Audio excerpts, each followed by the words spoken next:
Hello everyone, welcome to the What If Anime YouTube channel. Today, we're diving into an exciting new story that will take your imagination to the next level. Let's get started. Let's start the story. Chapter 1. The Beginning. Today is October 10th, the 5th year anniversary of the Kyuubi attack, and Naruto is celebrating it like any other time. Naruto had finally gotten away from a mob that formed to try and kill him again for reasons he didn't know. He decided to take a walk in the forest, hopping to calm himself or at least find somewhere to sleep for the night. What he didn't know was that his world was about to change for the better today. Why did they always attack me? I didn't do anything. Naruto walked through the woods trying to think of any reason the people of the village was attacking him. He continued to walk, not noticing cracks in the ground or holes. I only want a family. Why can't I have? Crack, what was that? Hearing a large cracking and creaking sound, Naruto looked around wondering what it was. He looked down and saw numerous cracks in the ground, and they were growing. Crap, I have to run now. Naruto tried to run, but the ground collapsed around him. He fell into the darkness, feeling air rush past him. He thought on what was going to happen to him. He didn't get to think too far before he hit his head of a rock and darkness overtook him. Time skipped. 3 hours later, Naruto awoke in terrible pain. Like no other, it felt like someone was stabbing him in every part of his body. He turned his head. Even through the massive pain that ran through his body as he did so, he saw just what was wrong. Both his legs were twisted in unnatural angles, and his right arm was torn up and looked like it would never be used again. He then saw the blood flowing from his body and knew he was going to die. Naruto Lee, vet 5 years in hell, always being hunted for something he didn't do and hated. He's been burned, stabbed, cut, carved into, even drowned, but he's continued to move forward, hopping, becoming Hokage. Make the people see the truth of him. However, he knew he was growing tired of life, even with the few people that saw him as human. Today was the last straw. It was like Kami wanted him dead, so he let it happen, and hopefully he would rest in peace.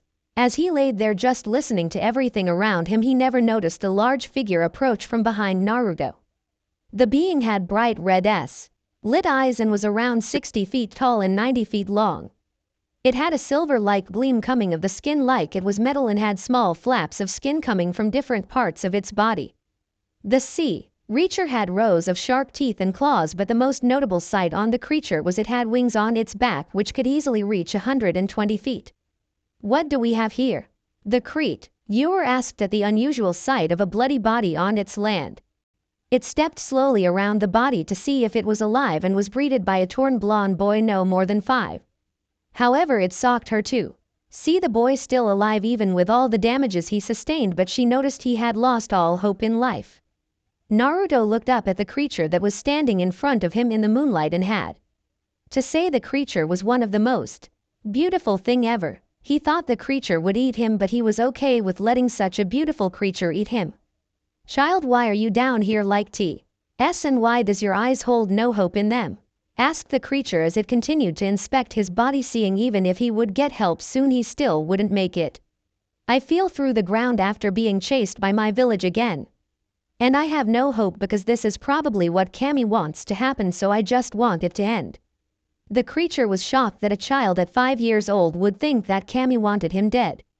It was horrified at the thought of the child being hunted by his own village and decided to see his memories. It placed a claw to his head and brought a different energy and chakra and used it to read his memories. It saw his life from beginning to the current and was sickened to see humans treating their own kind like they had. It was sad to see Naruto with a begging look, saying to kill him please, just to end his pain. It decided to do something about the child, knowing he was worthy of everything it could ever give him. Child, do you know what I am? If I had to guess, you look like a dragon, but I've never heard of real dragons. You are correct, child. I am a dragon and my name is Kazukugo. Dragons are real, we just stay out of sight from humans like the ones from your village.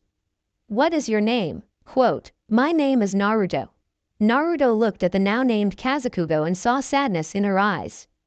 However, what shocked him was the sadness was directed at him of all people. Naruto, would you like to live?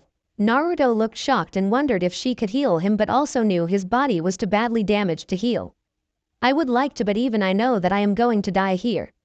Naruto stated to Kazukugo, with his eyes slowly losing hope that he gained from meeting her. That's where you're wrong, child. I can give you another chance at life at the cost of my own.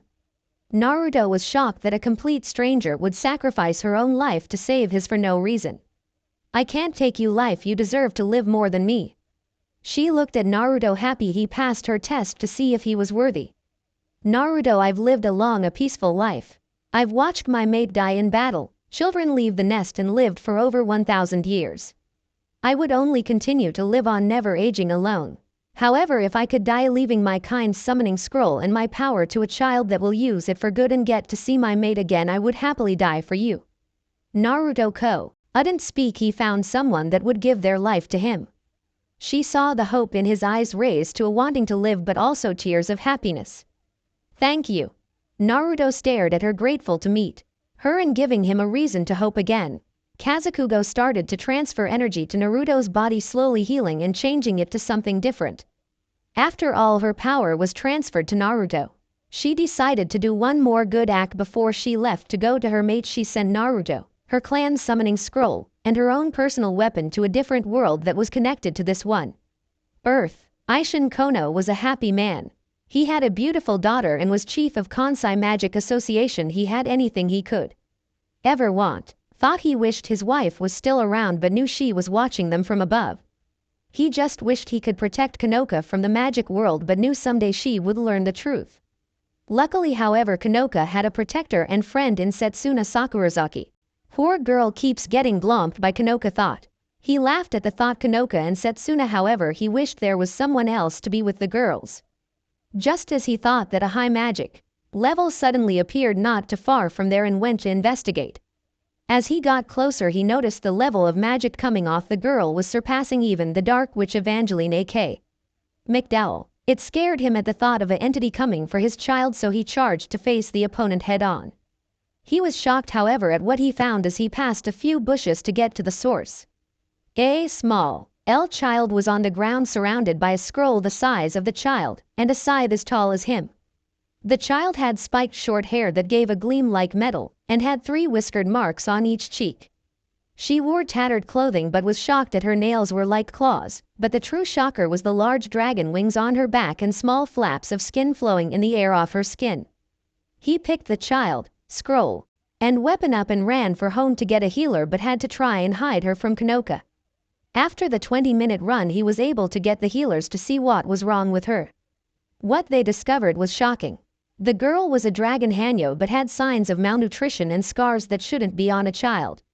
However, they were frightened to see her dragonic features disappear soon after checking the child. Ishin waited in his office to hear about the child, hoping she would awaken soon so that he could figure out what happened to her. What he didn't know was Kanoka was exploring the house again, playing explorer with Setsuna beside her. Kanoka Ojou Sama, we shouldn't be wandering around without the guards. Setsuna tried to get Kanoka to listen and go back to the guards that were watching them. Oh, calm down, Sek-chan, everything will be fine. Now come, we have so much to explore. Kanoka exclaimed as she ran down the hall, Setsuna following her as fast as she could. Setsuna was falling behind Kanoka because of the fact Kanoka was a natural ball of energy of bubbleness. As Kanoka ran, she wondered where she should go next to explore. She thought of different locations like the kitchen, her dad's bedroom, or maybe to dojo they had in their home. As she ran, she noticed the hospital wing of her home and decided to explore there for the first time. Setsuna wa TCHED as Kanoka ran for the hospital wing, crying anime tears at the thought of chasing Kanoka through the hospital wing. Kanoka Ojou Sama, please slow down, I can't keep up. Shish, Sek-chan, you need to be quiet, we need to be like ninjas to get through everything to Gozuru. But Kanoka Ojou Sama, I can't keep up and I don't think we're allowed here without someone. Kanoka Ojou Sama, where did you go? Setsuna looked around trying to find Kanoka, who happened to just disappear. Behind you, Sek-chan. Ah, don't do that, Kanoka Ojou Sama. Setsuna cried anime tears at being scared by Kanoka airing behind her in a ninja-like fashion. Kanoka led Setsuna through the halls, moving quietly and quickly. As they explored, they saw many test tubes and papers everywhere, but as they walked through They noticed a blonde girl they never noticed in the mansion before.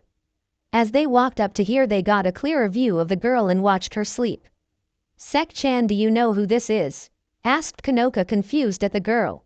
No, I've never seen her before. I wonder who she is. Setsune asked, just as confused as Kanoka. They stood there looking at the girl, never noticing Kanoka's father walked in to check on the child. Girls, what are you doing here? Eep. Daddy, don't do that. Kanoka yelled at her dad but looked concerned at Setsune, who fell to the floor foaming at the mouth from too many scares. Aishin's sweat dropped at the sight of Kanoka shaking a foaming Setsune, though he looked at the little girl in the bed moving. Both Kanoka and Setsune saw the girl stir and got up and walked to the bed. The girl slowly opened her eyes and rubbed the sleepiness out of her eyes. They saw she had beautiful blue eyes but had slit pupils like a lizard. The girl finally saw that people were around her and became a little scared and backed up. Aishin wondered why the girl backed up like she was scared and was about to talk, but Kanoka spoke first. Who are you? Kanoka asked in her usual bubbly way. The girl looked at Kanoka a little scared but answered anyway. Naruto. It's nice to meet you, Naruto. This is Kanoka, this is Setsune, and I'm Aishin. He said to the newly named Naruto as he pointed to each girl in order. Girls, why don't you go play? I want to ask Naruto some questions. The girls reluctantly agreed and ran out the room to go play again. Naruto, can I ask why I found you in a field? I don't know. Are we close to Konoha? Konoha? That's on a separate planet entirely. Naruto was shocked at the thought of being on a different planet. When asked what happened before she ended up there, she told him everything. She told him of her life in Konoha, her falling into the ground, about Kazakugo, and that she had to protect the Dragon Clan summons. Aishin was shocked at the fact that this little girl was once a boy that was tortured for no reason, and given power from the legendary Kazakugo, a dragon that could create class 5 hurricanes with a flick of her tail. Tell me, Naruto, would you like to live here and be a part of the family? Naruto cried at the chance of having a family, so she jumped into his arms, crying into his arms repeatedly, saying thank you. Decided to go for another story that wouldn't stop coming up until I did it. Hope you like it. Chapter 2. Summary. After being chased into an old part of Konoha Forest and Falls, he becomes something more with the help of a creature rivaling the Biju. Fem Naruto, Harem x Setsune x Kanoka. I don't own anything about the story. Normal speaking. Thinking. Demonic and summon speaking. Demonic and summon thinking. Machine speaking. Chapter 2. Family reunion. Naruto relaxed as her familiar flew them home. Sure, she could fly them both home easily, but her skin in full form would reflect of the moon. Her familiar, a 7-year-old Nargacuga, a black-furred wyvern, flew a moderate speed so that both her and her master could enjoy the flight. Naruto was excited to see Kanoka and Setsuna again, since they don't visit much, and she hoped Kanoka hadn't changed much. Flashback 7 years. Naruto was petting her familiar cage, had just hatched Nargacuga. She was able to keep her cause she convinced Kanoka that she was a growing robot that someone made for her. Kanoka is still trying to get one herself that was a unicorn. They were at home in a garden relaxing after a day's training in her new wind abilities. Naru-chan, and the peace and quit suddenly dissipated as a black-haired missile tackled her and caged to the ground. Yes, Kono-chan? Asked Naruto as Kanoka sat on her stomach cuddling Naruto. She wondered where all the energy comes from to make her so hyper. I'm going to Mahu for school, isn't it great? Naruto was surprised to hear Kanoka was leaving for school. Why go there? What about me, Kage and Sei-chan? Naruto asked, a little hurt that Kanoka was going to leave them for up to 9 months at a time, and was happy she was going. Daddy said that if I go there I can become something more. And I don't really want to leave here without you 3, but I promise to send letters whenever I can, okay? Naruto smiled at Kanoka, happy she was going to stay in touch while she was gone. Fine, but you have to promise me you won't change from your happy self no matter what. Hee, I promise. The both shook hands to seal the deal.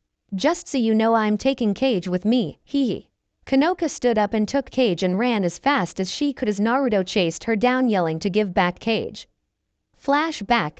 End. I miss Kanoka with her gone for so long. The mansion isn't as exiting as it was. Kage purred in agreement, missing how Kanoka would always steal her away from Naruto to play, feed special treats, and cuddle. At least get some time with her. Can we tell her about what is going to happen this year?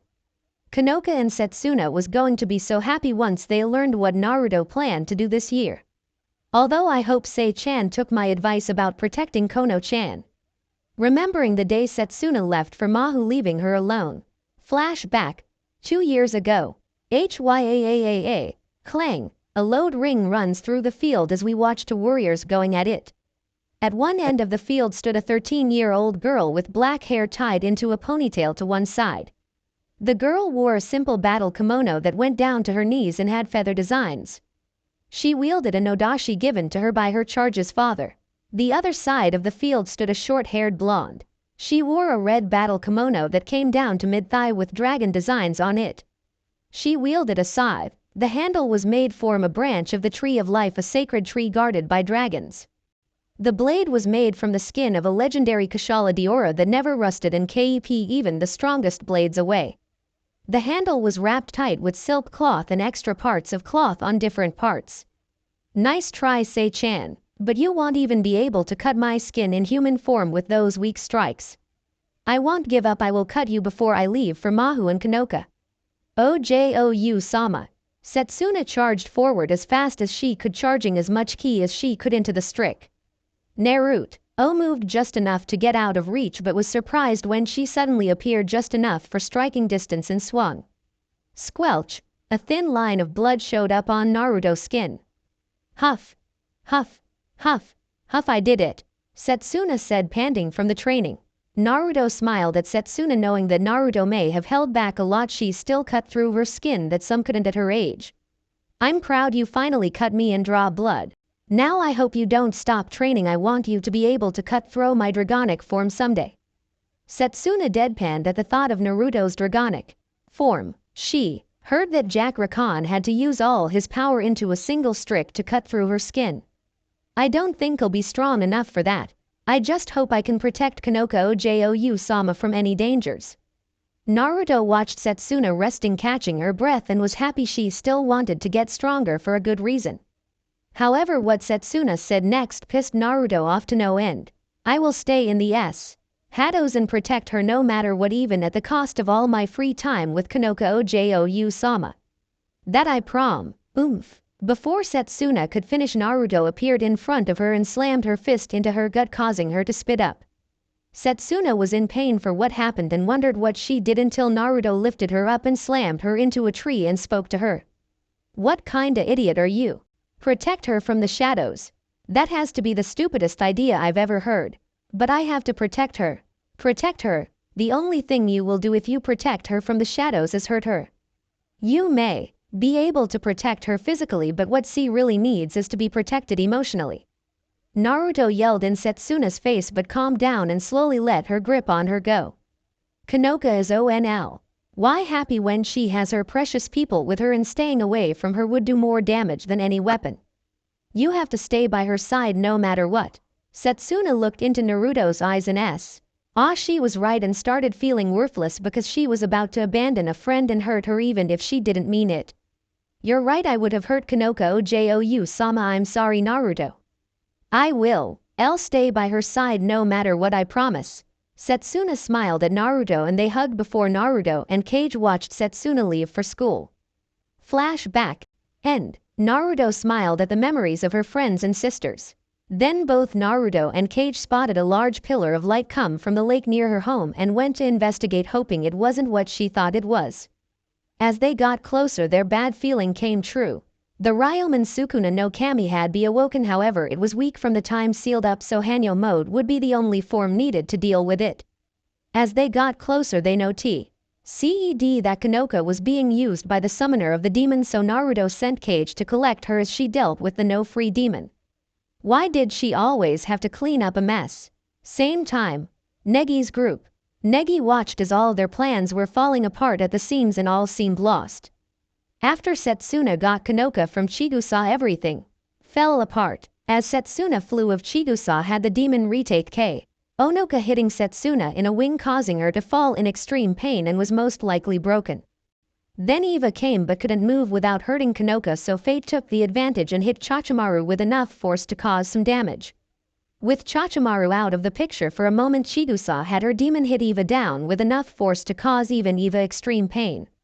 And there they were at the mercy of Chigusa and her demon. I grow bored of this, destroy them but crush the one with wings slowly first.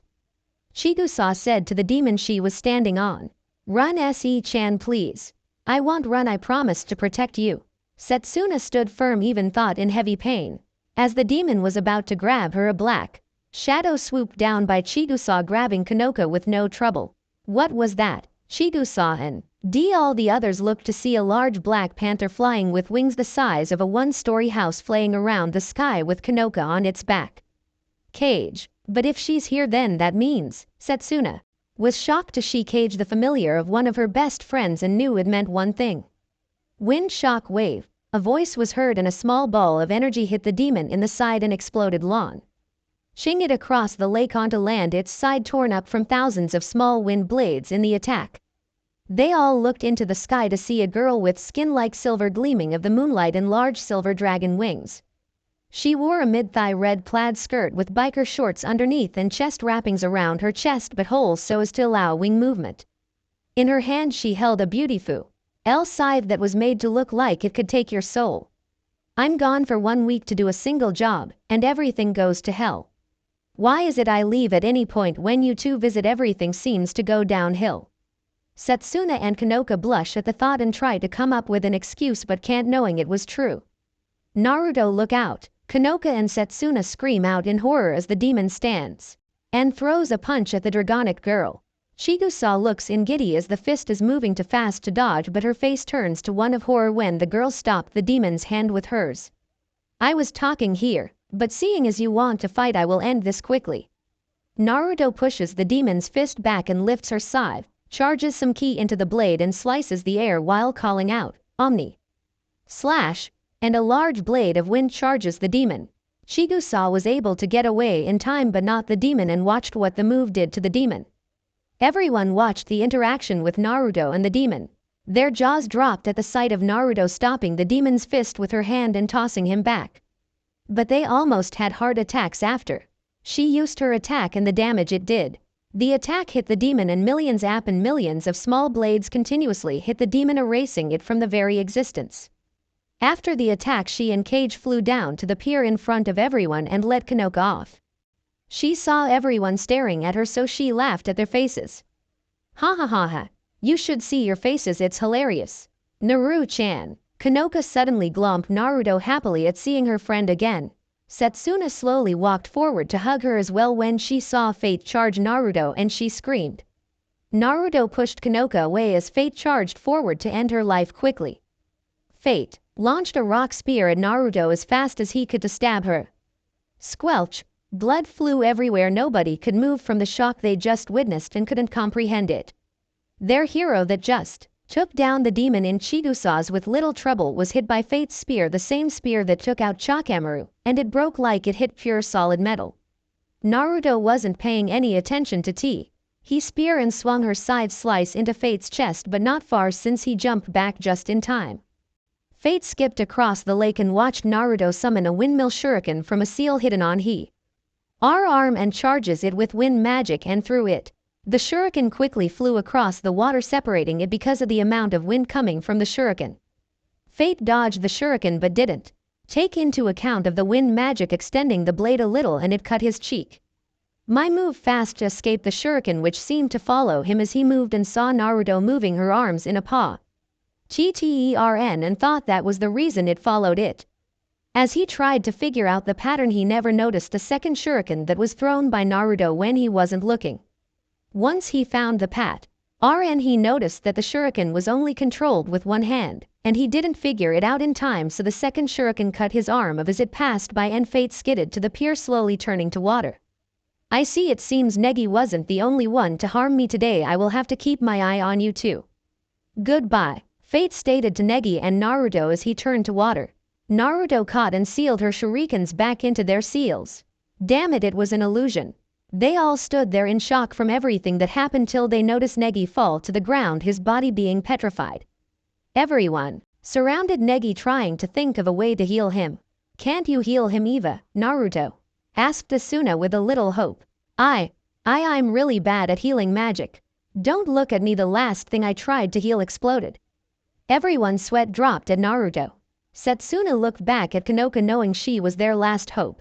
Asuna, is it okay if I kiss Negi? What at a time like this? Asuna screamed at Kanoka for the question. No, I mean for the Pactio thingy. Asuna understood what she meant and let her. Everyone, Sek-chan told me what you did for me, thank you all. Kanoka leaned down and kissed Negi on the lips, and in the distance you could hear Chamo scream Pactio, and then a light encompassed the lake. When it died down they saw Negi's eyes start to open. Kanoka-san, I'm glad you're okay. Everyone flocked Negi, happy he was okay. Time skip. Next day. I didn't expect for that monster to show up, but if I escape now, Shiska ran through the woods. You are a bad person, you use other PLE for your own plans, even if they die you don't care. Shiska stared in shock and fear as a strong wind circled her, then two large blades slammed into the ground right in front of her. Cowards like you don't deserve to live. Chachezero raised another blade over her head and Shiska tried to escape by running but stopped in front of a bitch black Nargacuga.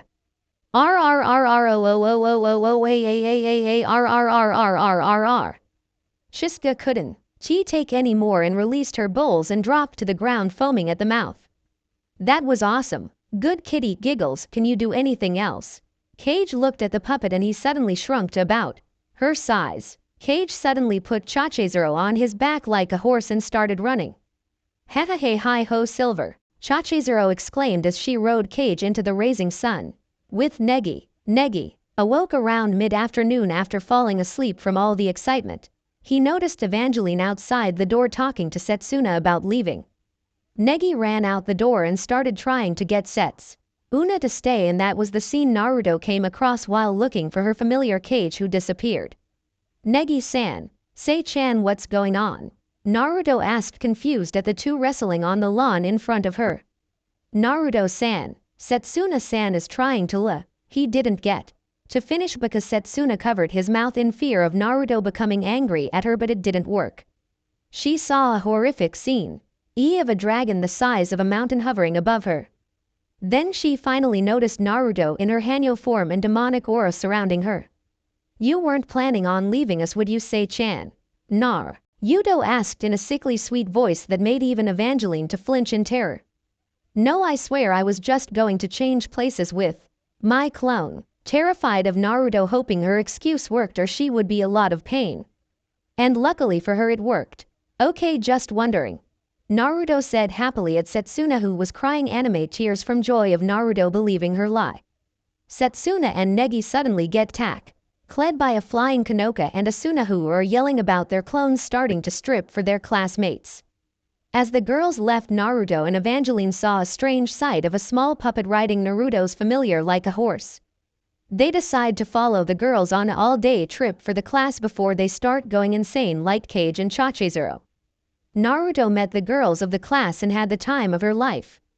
The entire class was insane, constantly doing crazy things. It was fun, but Cage got the most pleasure from the class. Cage was constantly being pet and cuddled, even thought Cage was actually a robot. They still thought he was the quietest thing ever. Thought she did have to save Cage from Shao and Satomi before they cut him open to see how he worked.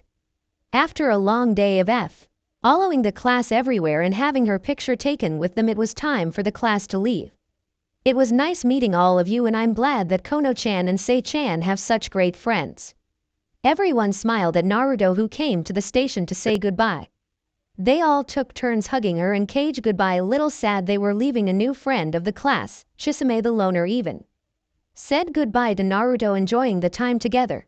Kanoka and Setsuna hugged Naruto, a little sad they were leaving her again. Don't worry girls, I promise I will see you again real soon. Naruto waved goodbye as the girls got on the train and went on their way. Time skip. Day after trip, Mahu. Kanoka and Setsuna was sad that they had to leave so soon after seeing their friend again. They knew that they would see her again, she even said so, but it made them sad anyway. While they were sad at leaving so soon, everyone else was happy about the trip and meeting Naruto and her fuzzy toy robot Cage. They enjoyed the stories Naruto told them about their home and about the evil streak that Cage caused. Okay class, let's get started on class roll. Okay, up first. Negi didn't get to start roll before a knock was heard at the door. The door opened and Shizuna peered her head in and saw Negi. Ah, Negi, the principal sent me to tell you you have a new student. Oh, okay, where is she? Everyone star. Ted wondering who it could be and if they were kind. The whole class including Negi was surprised at who walked in. A 15-year-old girl wearing the usual Mahu uniform with a tie and her neck. She had a small winged panther sleeping on her shoulder, blue eyes and bright blonde hair. Hello, my name is Naruto Uzumaki, treat me well okay. Also I told you girls I would see you soon before you left. Everyone stood and flocked Naruto asking her question and taking cage and petting her much to her pleasure. It was on that day Naruto the dragon sage came to Mahu. I'm defiantly still gonna work on a technology god in this story, but it will take me time with me going to collage soon. Chapter 3. Summary. After being chased into a old part of Konoha forest and falls, he becomes something more with the help of a creature rivaling the Biju. Fem Naruto, Harem x Setsuna x Kanoka. I don't own anything about the story, normal speaking. Thinking. Demonic and summon speaking, demonic and summon thinking, machine speaking. Chapter 3. Friends Reunion. Naruto awoke from her sleep at around 7 in the morning and saw Kage sleeping in her bed again, curled up in a ball purring. Naruto's new room was filled with bookcases of scrolls and books from different places. She had scrolls on ninja techniques from Earth, the magical world, and even elemental nations. She also had numerous books on spells and some that are just books you would find in a library. She got up wearing nothing but a pair of red panties and a slightly oversized shirt and headed to her bath wing of the dorms to take a shower after grabbing something to wear after. On the way there she couldn't help but marvel at her new apartment in the girls' dorm, and it was all because she knew where the principal hid his Makeout Paradise series. Her new home was like a bachelor's pad, and when she told her classmates where she lived, everyone tried to move in or steal it. Heck, even some girls tried to seduce her into letting them live with her, and it was hard trying to say no with all the assets covering her body. The apartment had a large living room which could fit her class into with easy and had a large Ather couch and 2 chairs, but the best was the plasma screen TV on the wall. The kitchen wasn't as large as the living room but was still pretty big and was fitted with up-to-date tools. It was fitted with 2 bedrooms and 1 bathroom with a simple shower and toilet. But the best part was that the room had a balcony, so she grew some plants she had been collecting every so often and had a great view of the city. When she finally got to the baths, she cried tears of joy at the sight of a giant indoor pool heated to a warm temperature and plants growing anywhere.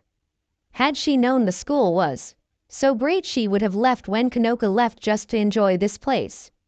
She decided a quick swim in the pool before washing off in the shower and enjoyed the large bath to herself. After her swim she took a nice long shower to wipe of any grim that was on her skin, and because no one was there she went into Hanyo form so as to wash her armor-like skin so it wouldn't rust. After her shower she got dressed in her usual clothing, which was a red battle kimono with dragon designs. Under the shirt was a fishnet shirt and bindings on her chest, and her sleeves were cut off at the shoulders and wrapped onto her forearms. She also wore red ninja sandals because of getting so used to them. She made her way out of the bathroom and headed back to her room to relax and maybe make some breakfast, but Kanoka walking out her door heading somewhere. Morning Kono-chan, where you heading? Oh, hi Naru-chan. I'm heading for the grocery store, I have to pick some stuff up for the room. While Naruto was starving from not eating, she would rather help Kanoka. I'll help, but we'll have to stop at a stand or something to get myself something to eat. That's great, thank you for the help. We can even talk on the way there. Naruto followed Kanoka out of the dorms and made their way to the grocery store, but not before getting a crepe from one of the local food stands. On the way Naruto asked how things were while she was in the school and learned that Kanoka had a great time. She also made a lot of friends, which Naruto was happy for. Kanoka asked Naruto about her time away from her and was amazed at the stories she was told. She heard Naruto had a job as a type representative for dragonkind, being their sage, so usually met noble men. However, most of the noblemen she meet only wanted to either get into her pants or for the power that comes with being in control of all dragons. She also heard of her travels around the world helping people whenever it was needed. After gathering the groceries, Naruto and Kanoka headed back to the dorms and was surprised to see Kanoka's dorm filled with people. Kanoka moved to make snacks and tea for the people currently overrunning her home. Naruto laughed at Kanoka's kind heart in trying to please people. It was one of the things she liked about Kanoka. Asuna, however, got angry and kicked everyone out of the room so that Kanoka, Negi, Naruto, and herself was left.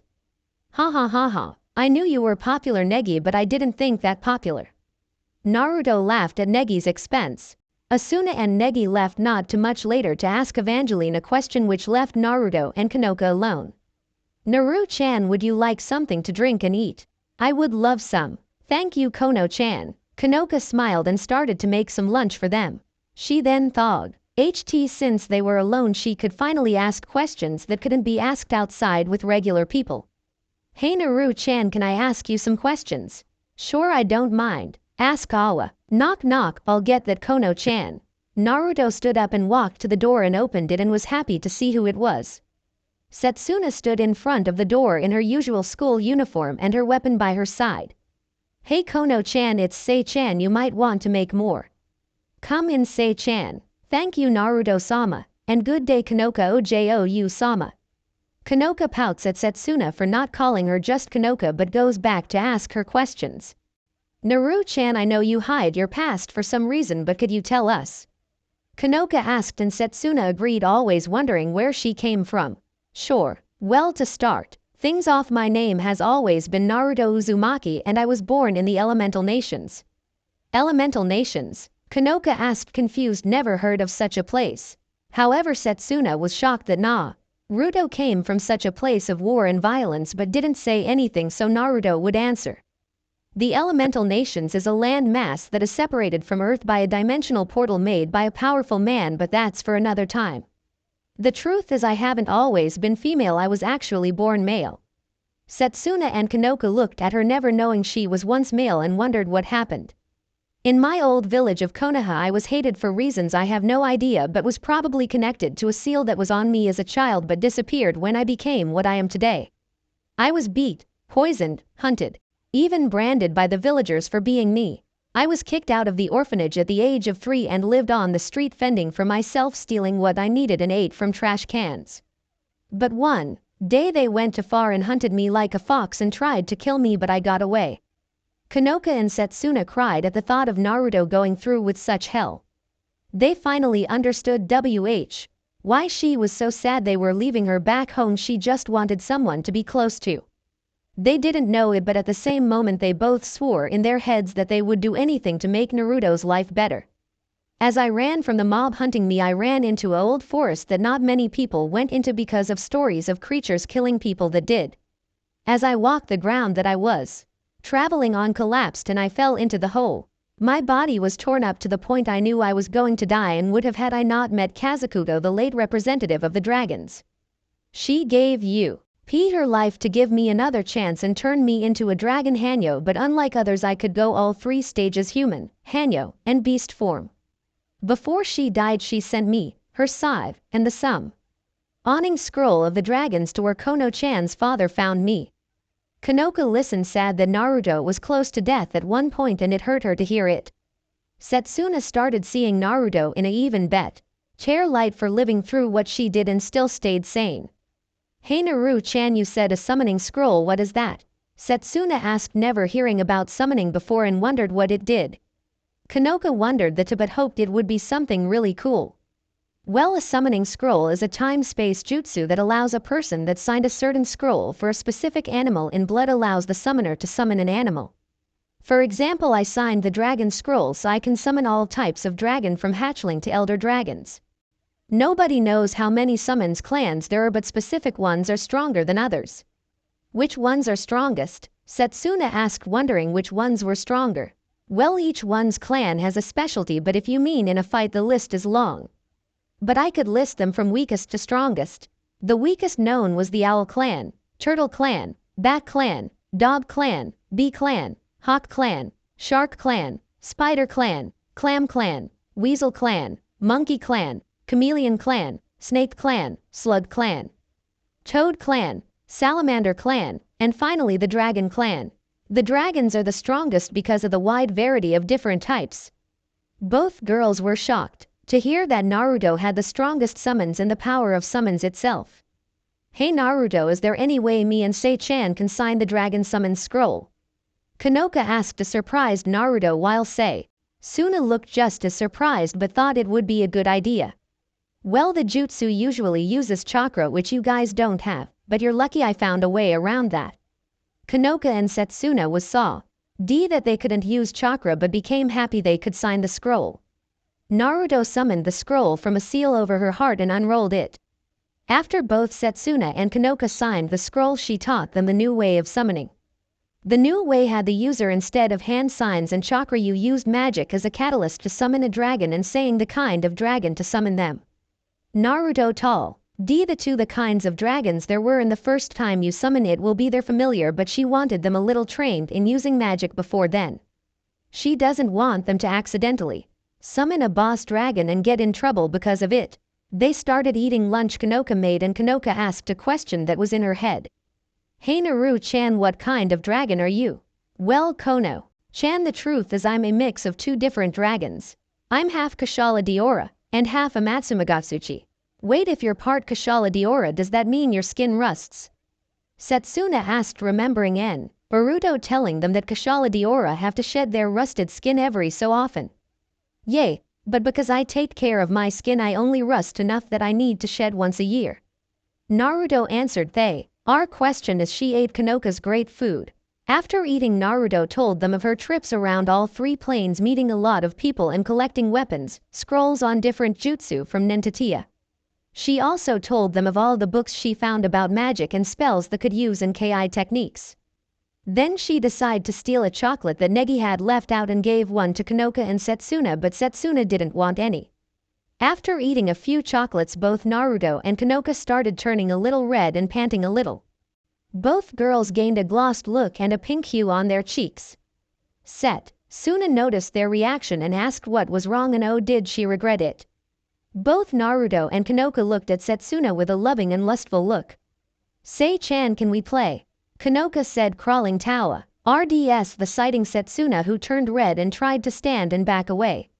She couldn't stand though because Naruto was right behind her holding her waist, nibbling on her earlobe. Setsuna started moaning from Naruto but turned extremely red when Kanoka started licking his cheek and neck. Kanoka Ojou sama, pant Naruto sama, stop please. Setsuna said in a low weak tone, trying to get them to get away.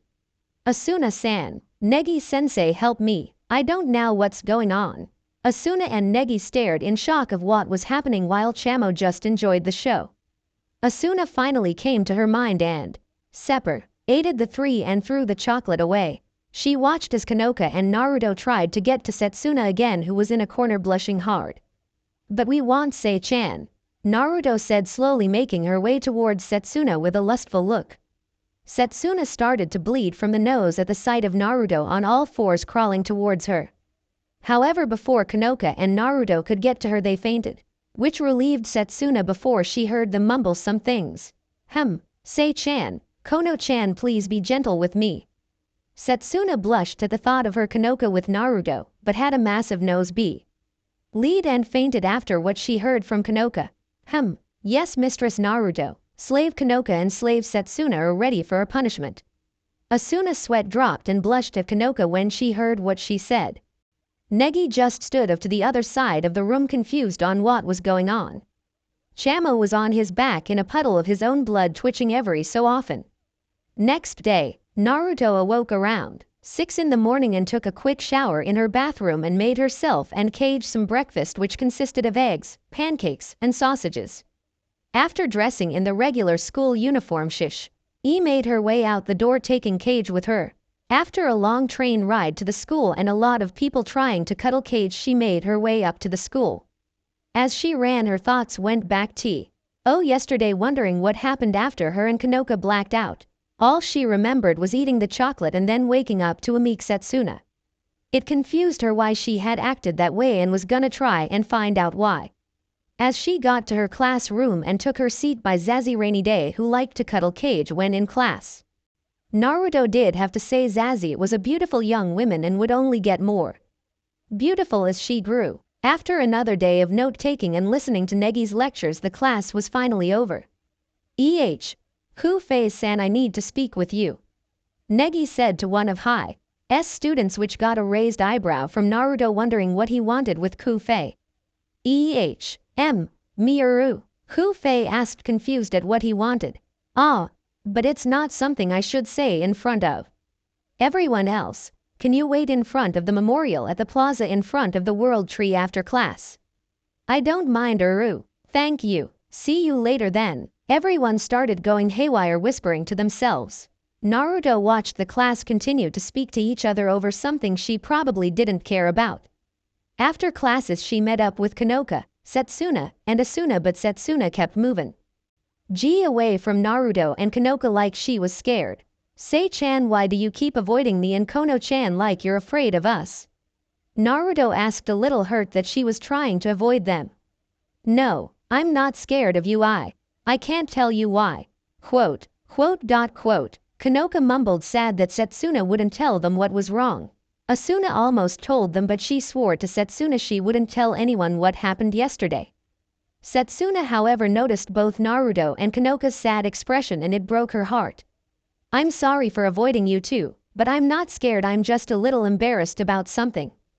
Setsuna tried to make Naruto and Kanoka happy and it worked. They hugged and decided to go bowling and karaoke because Setsuna never went before, so they went to go find Negi. They found him and Ku-Fei in front of the world tree, and after a small confrontation, half the class went to the bowling ring. Naruto was doing pretty good, but not like Ku-Fei, who kept getting strikes. Naruto looked back at K-H, who was getting pet by a few in the class. Pamper cat, it's gonna start getting fat if it keeps it up. Naruto watched as Ku-Fei got a perfect 300, which surprised her, never seeing one before. She watched as Negi asked Ku-Fei to teach him Chinese martial arts to fight a strong person. She laughed, however, when Ku-Fei was suddenly chased by a few of the class. She stood by Setsuna and Kanoka with Cage in Kanoka's arms, and she couldn't feel any happier than right then and there. I couldn't resist changing the scene from the manga a little with Kanoka hugging Setsuna. Chapter 4. Mary. After being chased into an old part of Konoha Forest and falls, he becomes something more with the help of a creature rivaling the Biju. Fem Naruto, Harem Naruto x Setsuna x Kanoka. I don't own anything about the story. Normal speaking. Thinking. Demonic and summon speaking. Demonic and summon thinking. Machine speaking. Chapter 4. Training. Naruto listened to Negi in another day of class while petting Cage, who purred in pleasure while laying on the desk sleeping, which reminded her she needed to get Cage moving more. She's already becoming a chubby cat. She's been training Setsuna and Kanoka in controlling their Kai so that they could summon. It was difficult to train them because either they don't know how to draw it or is to drawn to their ki. Setsuna was to comfort a BLE with her ki, so Naruto had to train her in drawing her Kai while suppressing her massive ki reserves so that she could draw out the Kai. The problem was because of underuse, her Kai is low and the ki is constantly suppressing it. Kanoka, however, was even harder because she has never actually used Kai or Ki before, so she doesn't know how to draw it out. The biggest problem was her massive reserve. Was flowing like a fire hose and you couldn't stop them. To teach Kanoka control over her Kai was like teaching a baby that just learned how to crawl to run a marathon. She's enjoyed the time at SC. Cool being with old and new friends and not disappearing to the magical world repetitive to do work. No, she could finally be a teen, if only a little, with all the training she's helping with. Heck, she's enjoyed her time so much she even decided to go back to one of her favorite passions, which was writing songs and singing. She already had one ready for the school festival coming up around the core. And boy was it good, she even asked Kanoka and Setsuna to help sing it. Naruto looked around the class and sees Maki, a classmate, sleeping at her desk mumbling how she won her competition. Naruto tried her hardest not to laugh when Negi noticed and started her from her sleep. She wondered if this was a possible point in telling Negi he shouldn't make so many lectures and that they were putting classmates asleep. After classes, Naruto met up with Negi, Asuna, Setsuna, and Kanoka and decided to tease Negi. I kept telling you, Negi-sensei, your lectures were boring, and Maki-san proved it. Naruto said to Negi, who waved his arms around in a denying manner. That's not true. She said she was just training really hard and didn't get much sleep. Negi tried to deny Naruto's statement. Ooh, poor Negi being taken advantage. It was all a lie, she just used your kind nature. She giggled at Negi's face as he kept yelling about it being untrue. Naruto stopped messing with Negi's head. Asuna sighed as Negi kept trying to make excuses for her sleeping. Hee. Sorry, couldn't resist. Naruto gave Negi a pat on the head and said sorry and kept walking. Then they ran into Maki again, who seemed in a hurry for some reason. Maki-san. Negi-kun. W. What's wrong? Nothing. Maki ran as fast as she could, confusing them again. W. What happened? Negi asked, confused at Maki's actions. W. Who knows? Asuna answered, just as confused, but glared at Naruto for what she said next. Maybe she heard us talking about her sleeping and is running for being found out. Negi start. D waving his arms again, saying it was true what she said. Next day, Naruto awoke around the same time as every day but was a little tired this morning. She had stayed up a little longer than usual to make some things for Negi after learning about his fight with Chachimaru. It was like any normal day. Went to class with Kage, went to her classes and wrote notes. After class she met up with Negi, Asuna, Setsuna, Kanoka, and Kufei and headed for a field to watch Negi train and help Kanoka control her Kai better. Look at Negi-kun go, I'm sure he will do great in the fight. Kanoka watched as Negi continued to try and hit Kufei, which of who was throwing Negi around the field. While he is getting better, it will take more to hit Chachimaru. Chachimaru has had more experience, training, and a body adapted to fighting. Negi will have to up his fighting and find some way to gain an edge on her. Naruto said as she laid on the ground next to Kanoka enjoying the clouds. Kage, however, was moving arrow, wound with a weight around her body. Learning that she was gaining weight made her want to train. Naruto-sama is right, Kanoka Ojou-sama, it will take more to hit Chachimaru. She's as actuarial built to fight face to face on a opponent, which means she may have tricks under her sleeves. Setsuna agreed with Naruto, knowing Negi still had a little ways to grow to become something more. Asuna looked at he two girls, not wanting to admit it, but they were right, he was still a little too weak. Negi Kun. I brought a whole bunch of boxed lunches. Maki showed up out of nowhere with Akko behind her carrying a lot of bento lunches. Thank you. Everyone took a bento and started eating, but Maki took it a little far with feeding Negi. After eating the bentos, Negi was a chubby little magi, which Naruto giggled at. Then after a special remedy by Maki, Negi lost weight, which was about all his fat, and looked like a walking skeleton. Naruto laughed as everyone tried to fix his problems. Sushida decided to give Negi her gifts for the fight. Negi eat one of these. Naruto gave Negi a small brown pill, who weakly ate one, and almost instantly his body was back to his original form. Everyone stood shocked that such a small pill could do that and wondered what it was. Naruto-san, what was that? I feel better than ever. Well, Negi-sensei, that was a food pill. It was one of the things I learned to create when traveling. It's packed full of nutrients, and when eaten the body regains the lost nutrients in the body for any reason. The leftovers are usually slowly burned by the body to gain more energy.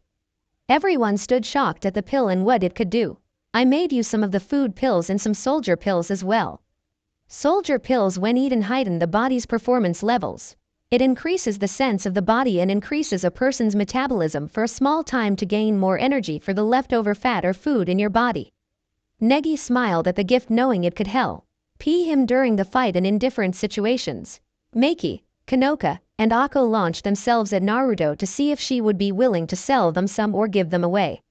Naruto gave a few to the girls as well as Kufei, Setsuna, and Asuna, but warned them not to take too many or the body could start to break down and they could get hurt. Maki went on to apologize to Negi about all the problems she caused. Negi tried to cheer her up, but she only became more depressed, so everyone had her go through with her gymnastics. As Maki went through with showing everyone, they all thought it was beautiful. Wow, it was great after all, Negi exclaimed as he was mesmerized by the dance. But sensei said I was childish. That's because it was childish. Everyone looked at Naruto surprised at the harsh comment, while Maki looked ready to cry. Setsuna and Kanoka was a little angry and shocked to hear those words come from her lips, but the looks changed at what Naruto said next. What you did was childish, but that's only because you yourself are childish, and that's fine. Being childish is what makes you, and you shouldn't change that. A lot of people try to grow up too fast and try to be a part of the puzzle called life, but you Maki are the piece that starts a whole new puzzle. You live life how you like. You do what you want, and that is what makes you Maki. So don't change who you are by what people want you to be. Just be yourself. Isn't that right, Negi? That's right. I don't understand gymnastics, but I think that was great.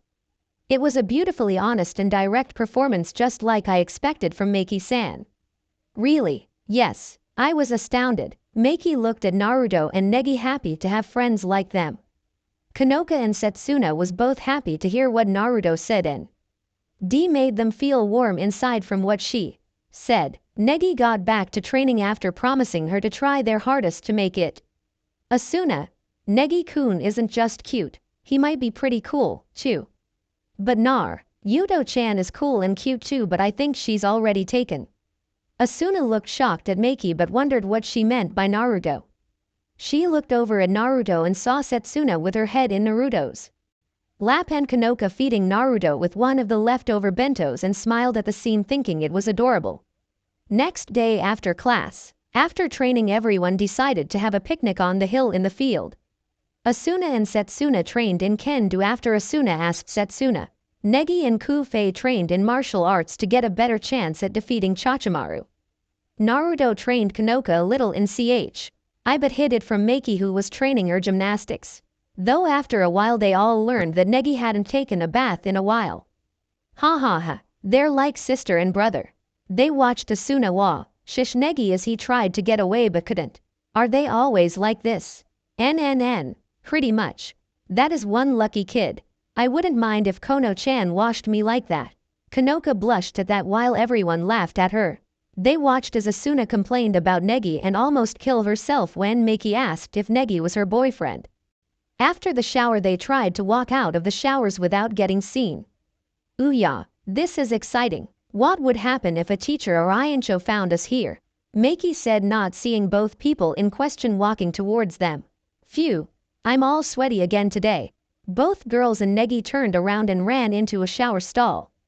Naruto and Kanoka giggled at their situation and decided to get out before they become prune. In front of the world tree, Naruto follows the small group to Negi's test, but she wondered where Kage was. She seemed to just disappear. As they came onto the area the test was being done, Naruto's sweat dropped at seeing Kage being ridden again by motionless Chachizuru. Her and the girls went over to the side to watch Negi fight Chachimaru. Asuna, Maki, and Kufei went down to wish Negi luck in his fight. Negi stood across from Amaru and got ready to fight on Evangeline's signal. Kufei stated that if Negi doesn't make the strike in the first minute he could lose. After the signal, Chachimaru charged forward to meet Negi. Please excuse me. Chachimaru reached her arm out to strike Negi. Invoke the contract for 90 seconds for Negi Springfield. Negi activated his contract and started the fight. Chachimaru threw her arm but Negi blocked it in the last second. However, Chachimaru released a jet from her arm to create more thrust to the punch. Negi twisted sideways to move out of the way of her arm and strike her, but she blocked it with her arms.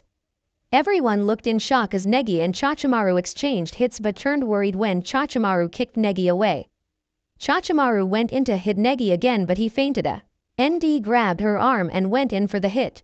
Chachimaru, however, had a different idea and jumped over Negi's head, surprising everyone, and kicked Negi in the back. Negi rolled to a stop and just laid air, so Asuna and Maki ran down to check on him, but he stood up and asked Chachimaru to continue. They watched the one-sided fight between Negi and Chachimaru, which was in Chachimaru's favor. The girls continued to watch but couldn't keep watching as Negi was being beat.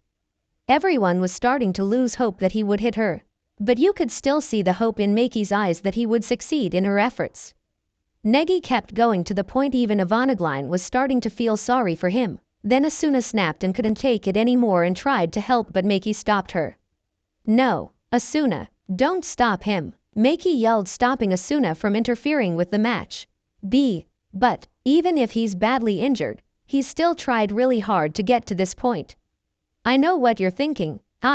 No, but I think it would be terrible for Negi-kun if you stopped him now. Didn't Negi-kun say he'd try his best no matter what? Maki yelled at Asuna, shocking her that Maki would do something like that. Naruto smiled at Maki, seeing that she really does care for Negi. But he's just a kid who doesn't know any better. He's just being stubborn. I've got to stop him. No, Negi-kun is an adult. Naruto turned her attention back to the fight and just barely keeps her thought on the conversation.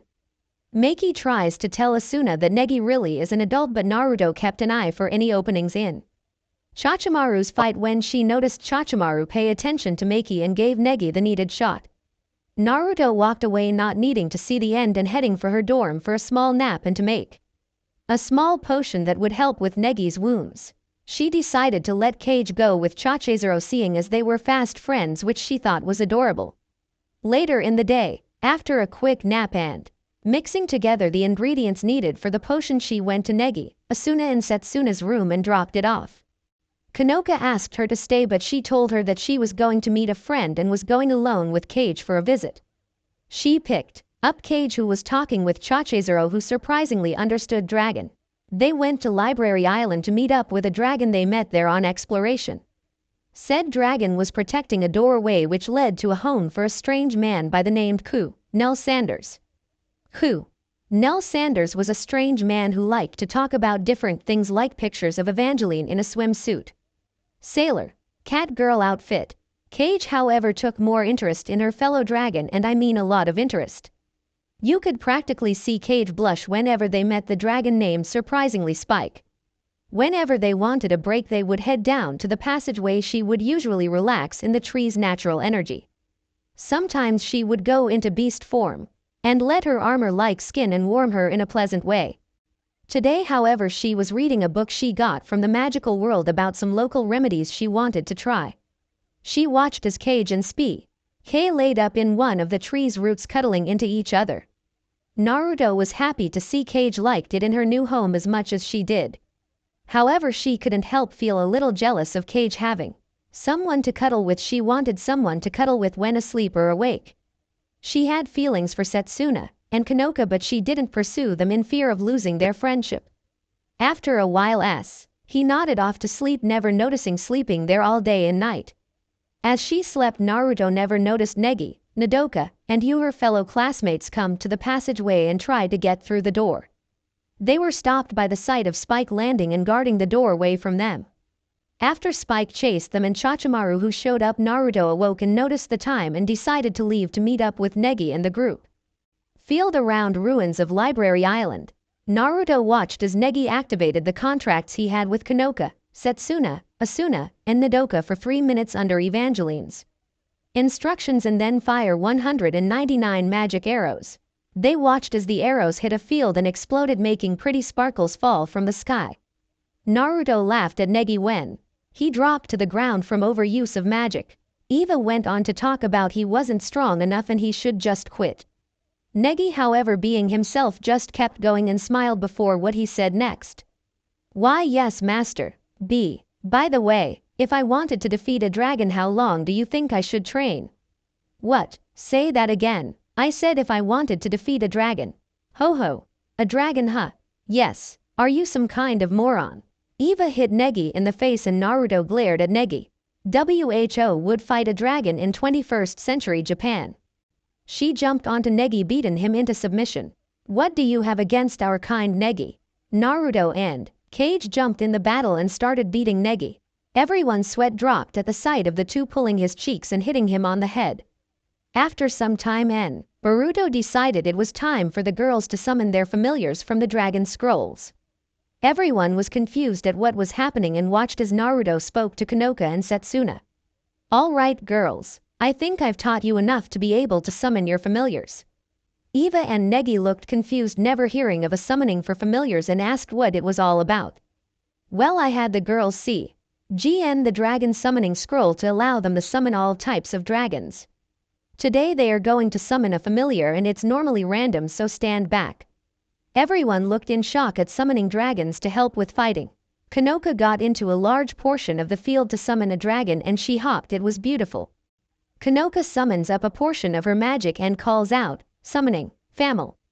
IAR, a large amount of smoke filled the clearing and obstructed their view. Once the smoke cleared out of sight, they saw a large white horse with a horn on its head. Its mane was filled with lightning, constantly sparking a little, and Kanoka suddenly glomped the unicorn she summoned. Yay, I summoned a unicorn. Naruto smiled at Kanoka while everyone else was confused on why it wasn't a dragon. See accurately, that unicorn is a dragon without wings, Kono-chan. It lost its wings a long time ago but can still by releasing a current from its body. It's a Kirin, a lightning element dragon that uses it RN as a focus point to launch lightning and absorb electricity. Kanoka hugged her dragon happily.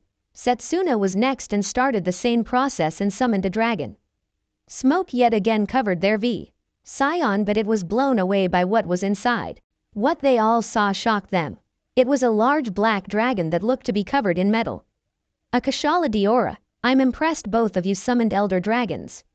Everyone wondered if they could summon as well, but were denied, not wanting to just give away the scroll to everyone and would only let them summon if they proved themselves to her. Eva Lo, Octa the dragons, surprised at the fact they could summon all types of dragons no matter what kind from just signing a scroll. Negi continued to train while Naruto continued to teach Kanoka and Saint Isuna the correct way to take care of their dragons. She told Setsuna she would need to put a special ointment on his skin to help slow down rusting, and told Kanoka that using a rubber comb would prevent any electrocutions when combing her female Kirin. After a while, Naruto decided to head home to sleep a little early because she had to go pick up a package from a friend that she asked to gather some plant seeds she wanted to grow. However, what she didn't know was that soon her past from Konoha would catch up to her. Just outside a portal leading to elemental nations in England, 18 figures stepped out one of the portals leading to the regular world. 12 of the figures seemed to be around 15 years of age, and one massive dog. 4 were around 30 years of age and one around his 50s. I still don't know why we're coming here for just one person. A brown-haired feral kid riding a dog. It's so we can find my big brother Naruto. A red-haired girl said as she glared at the boy and dog.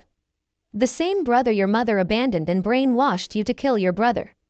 A pink-haired girl said as she checked her pouches to see if she had everything.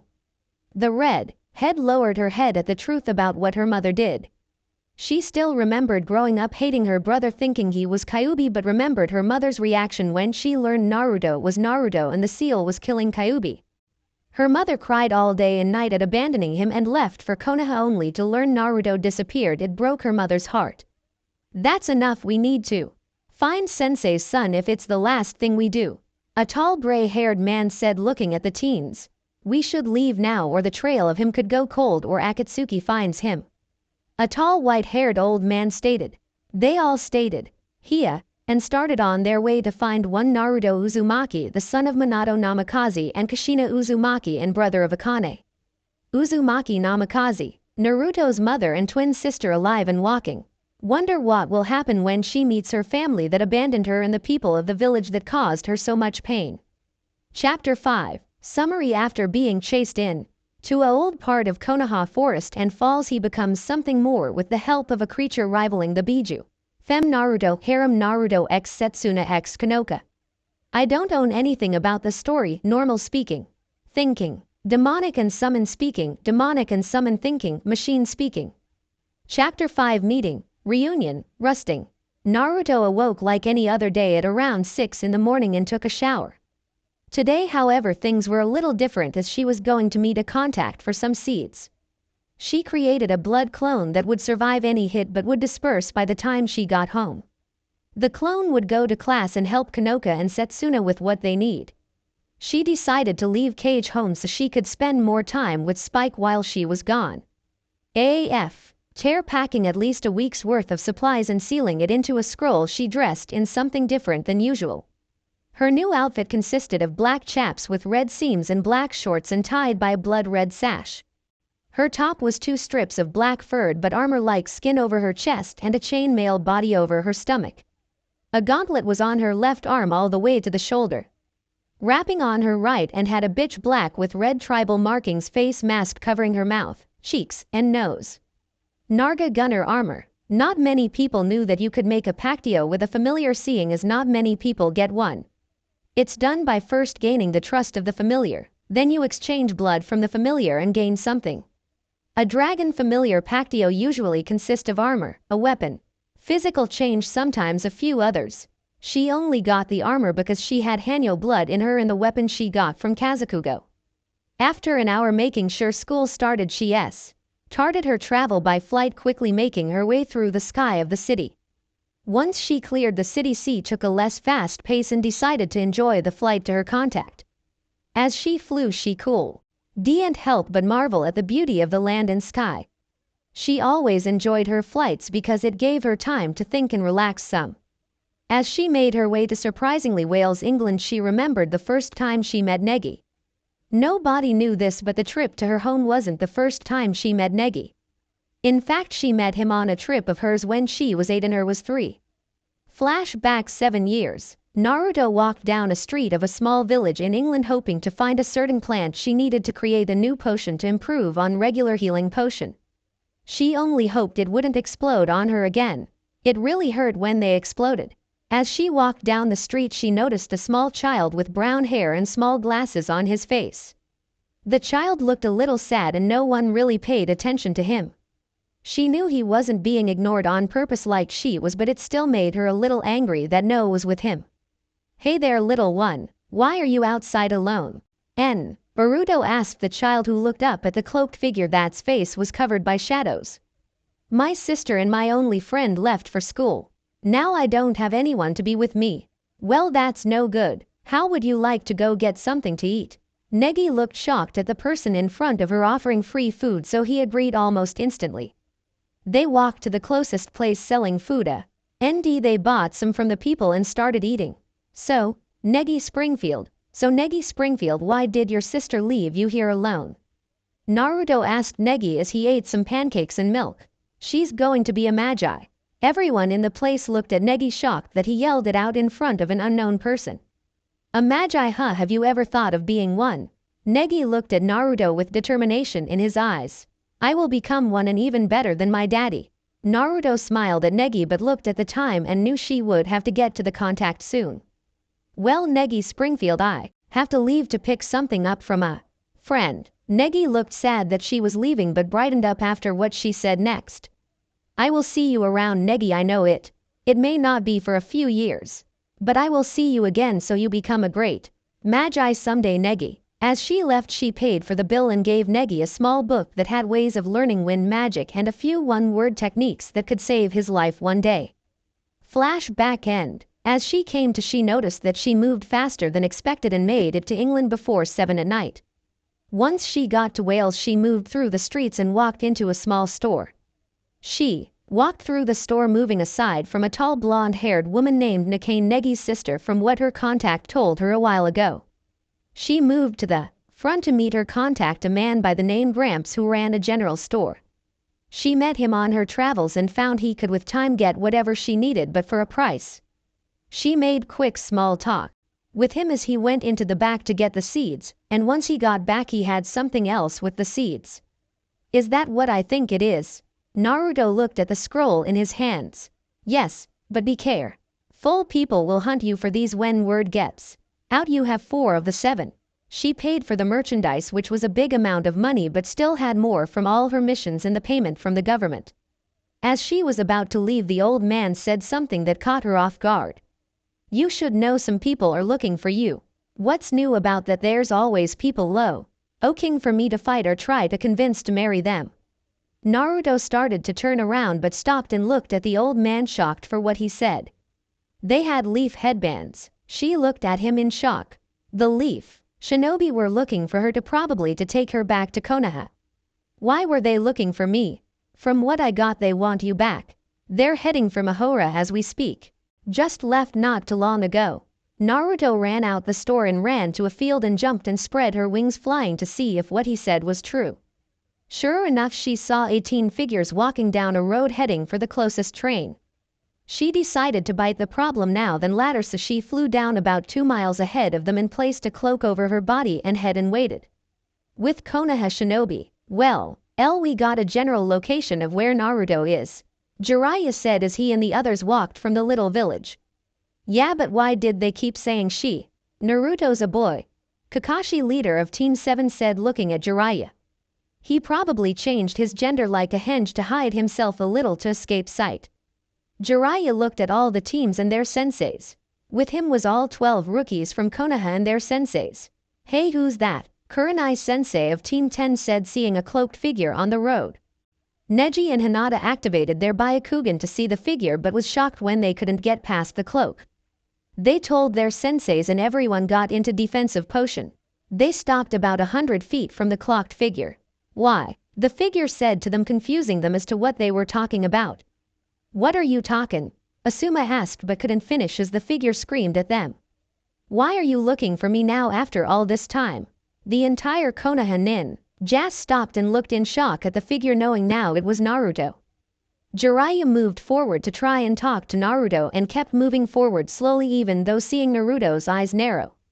Naruto, please calm down, we just wanna talk. He kept moving forward but a wall of wind suddenly hit him and threw him back to the group. Guys, I didn't feel any chakra being used. It's like the wind did it itself. The group looked at Asuma, the group's wind ninjutsu expert, as he whispered to them. Don't come near me. They looked at Naruto, shocked at the show of force. Sasuke heard what Asuma said and decided that he deserved that power more than Naruto and planned to take it from him when he got the chance. Naruto, can we talk? Keep your distance. Naruto looked at the large group watching them all just in case. She remembered most them being high-ranking Jonin, legendary sags and old classmates. She didn't remember the redhead though, but she seemed familiar, kind of like herself. Naruto, the people of Konoha want you back.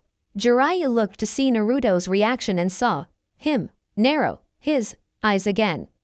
Why? The people of Konoha finally saw the truth behind the Kyuubi being only sealed inside you. He thought he got through to her when she widened her eyes at the statement. I had the Kyuubi sealed into me. Naruto looked at the group shocked. Jiraiya stared in surprise that she didn't know and he just told him. Yeah, and everyone knows now that you're not since your mother and sister came back. Naruto looked at the crying Akane, who looked at Naruto with pleading eyes that asked for her forgiveness. From the way you said it, my mother abandoned me and took my twin sister with her, most likely to train to kill me. Am I right? Naruto said this in a low tone that sounded as if it was breaking. She clenched her fists so hard that she started drawing blood, and from what she could tell, the dog boy and his partner could smell it. Yes, but they came back to find you, no. Then you were only a child and you weren't the fox. They saw Naruto tremble a little, and when the sun hit him just right, they could see a slightly feminine face with blue eyes and whisker marks on his cheeks and short blonde hair. They also saw tears falling from his eyes, which made them worried. So not only did the village that hated me think I was the Kyuubi and a monster, but so did my mother. Please don't hate her big brother, she didn't know. Akane took a step forward, wanting to hug him to help him. Didn't know. It doesn't matter what she knew. The only thing she needed to know was that I was her child. She left me to a living hell where I was tortured and had attempts on my life nearly every day. Everyone looked at her shocked. She yelled at them. Akane broke down crying that her big brother probably hated her and her mother. Naruto calmed down a little but decided to give them some facts that would hurt her mother, hopefully. Just leave. I don't want to talk to people that comes from a place that caused me so much pain. Oh, and before I leave, the Kyuubi's most likely dead because of a change that happened to me when I disappeared. Naruto opened her wings to the ninjas and took off. The group was shocked by the large metal-like wings and tried to stop her when she took off. Please come back, big brother, please. Please. Akane chased after Naruto but tripped on a rock on the road and cried there, mumbling, please come back, big brother. The group stopped at her side and Jiraiya held a crying Akane and decided to stop for the day and send word back to Konoha. After setting up camp on the side of the road, Jiraiya set up a seal he made to talk to the Hokage real time. Jiraiya, what are you doing calling so soon? I thought it would take longer than this. Tsunade spoke over the screen, Kushina behind her with hope in her eyes. We met Naruto sooner than expected, Jiraiya said in a low voice. That's great, can we talk to him?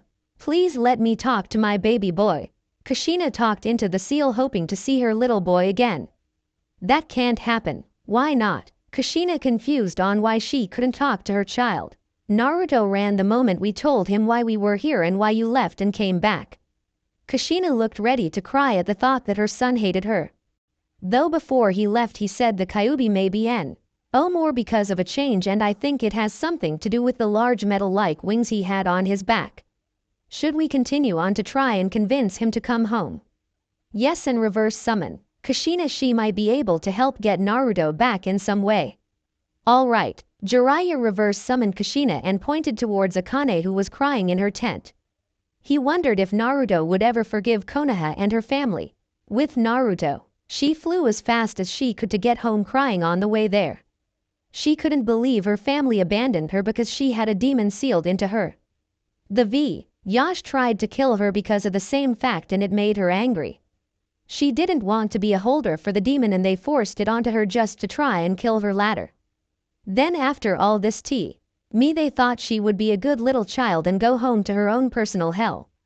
They would probably try and breed her if they ever learned the fact that she was a dragon Hanyo, but also a mix of two of the strongest storm-type dragons nonetheless. Then they would take away her summoning scroll and sieve from her to give to someone else they deemed worthy. But the worst part would be she wouldn't be able to see her Konoka and Setsuna again. After flying the rest of the day and all night, she finally got to the dorms just around 6 in the morning. She landed and slowly walked back to her room. But as she moved, she became weaker because of the tears trying to escape. Once she got to her door, she unlocked it and dispels her clone, not even bothering to see through the memories. She got halfway across the living room before she collapsed to the floor, crying hard and curled into a ball. Kage, hearing the thud of her dropping to the ground, ran out and saw Naruto crying and went to see what was wrong. As she tried to move and talk to Naruto, she heard Naruto mumble every so often, "mother" and "sister." She didn't know what to do, so she ran to the door and opened it but closed it afterwards and ran for Konoka and Setsuna. She ran to Konoka's room and rammed it to get their attention. Konoka, hearing the slamming, walked to the door and opened it and ran for the living room. "Oh, Kage, good morning, what are you doing here?" Konoka asked as she walked into the living room where Setsuna, Asuna, and Negi were sitting eating breakfast. Kage started telling them about Naruto, but no one could understand her, so she grabbed Setsuna and Konoka and pushed them to the door. "Hey, what's going on?" Setsuna said, startled at the pushing. Kage ran to the door and scratched it, saying to come with her. They went to the door, but not before telling their familiars to stay and that they would catch up to Negi and Asuna. They followed Kage to Naruto's room and heard Light crying, surprising both girls, never before hearing Naruto cry before. They ran into the room and saw Naruto lying curled into a ball on the floor, crying her heart out. "Naruto, what's wrong?" Konoka ran to her side, holding Naruto, who clung to her for someone to cry on.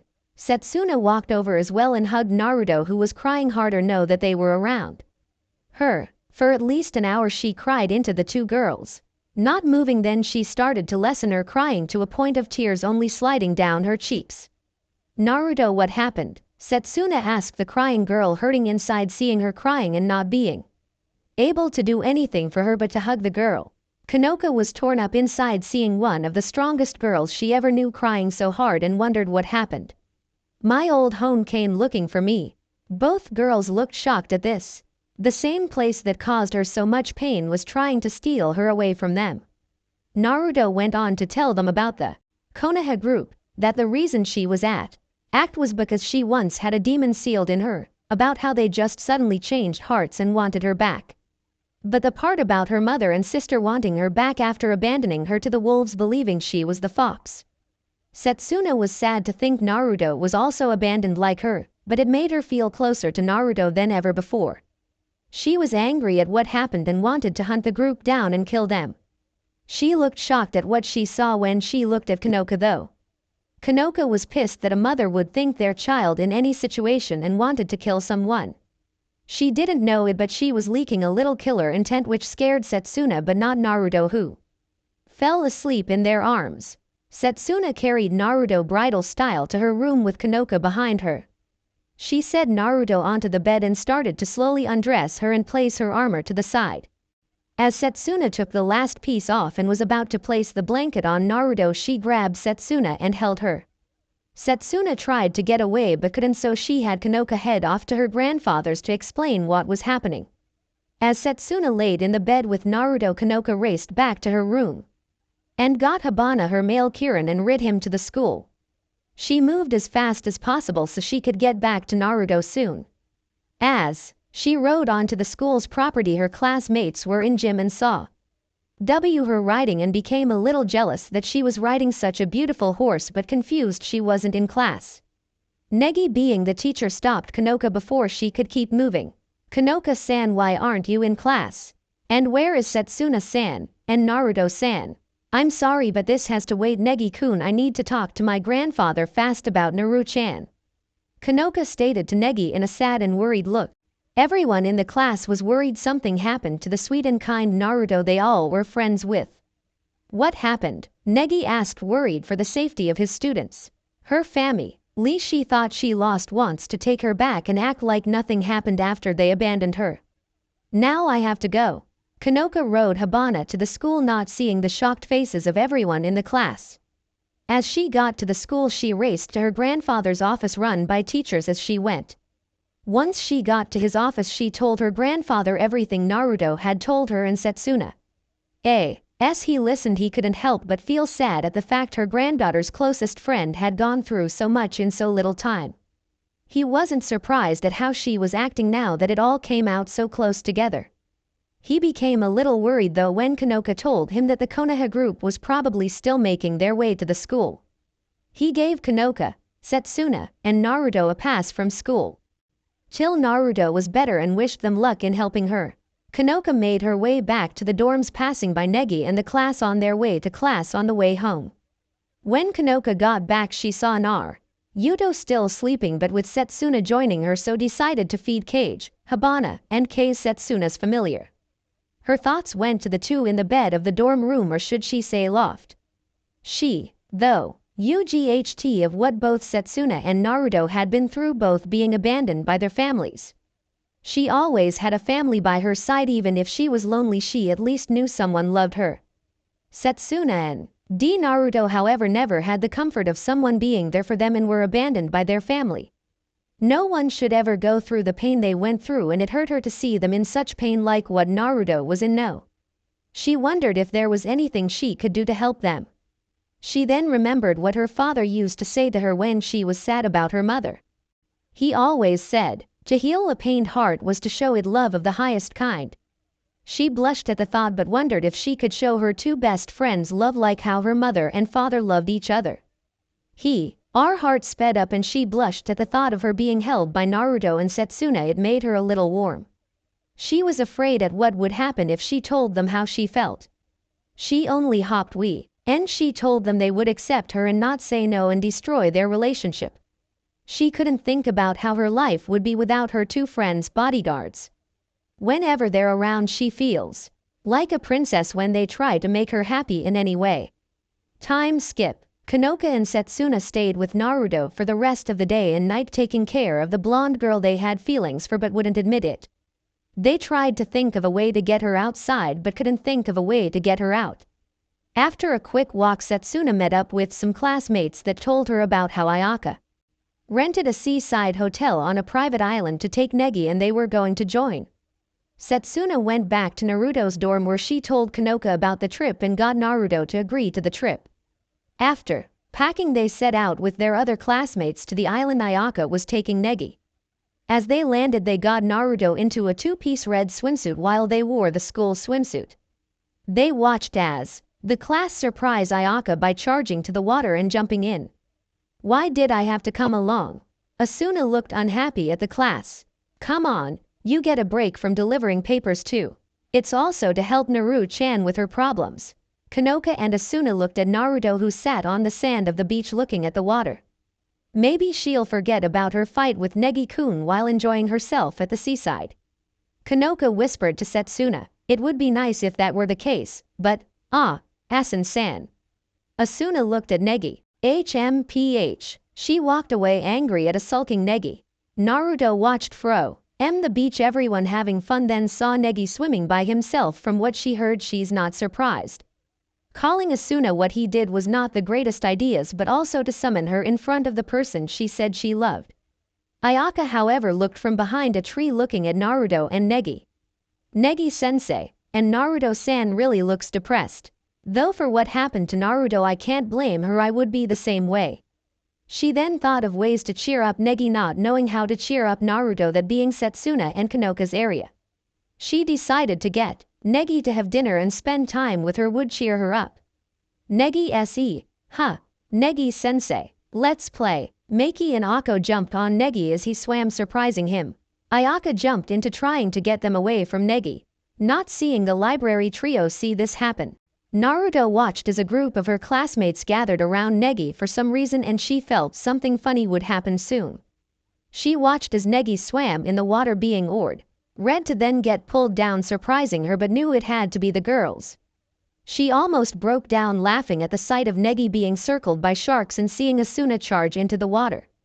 She watched as Negi tried to counterattack the shark but failed, which led her to believe it was Ku-Fei in the shark suit. She watched as Negi was thrown from the water by Ku-Fei. The shark knows Kenpo. Yuto's sweat dropped and really started thinking if Negi was really smart enough to be a teacher. However, her sweat drop grew even larger when Asuna pulled a Moses and parted the sea with one of her weapons.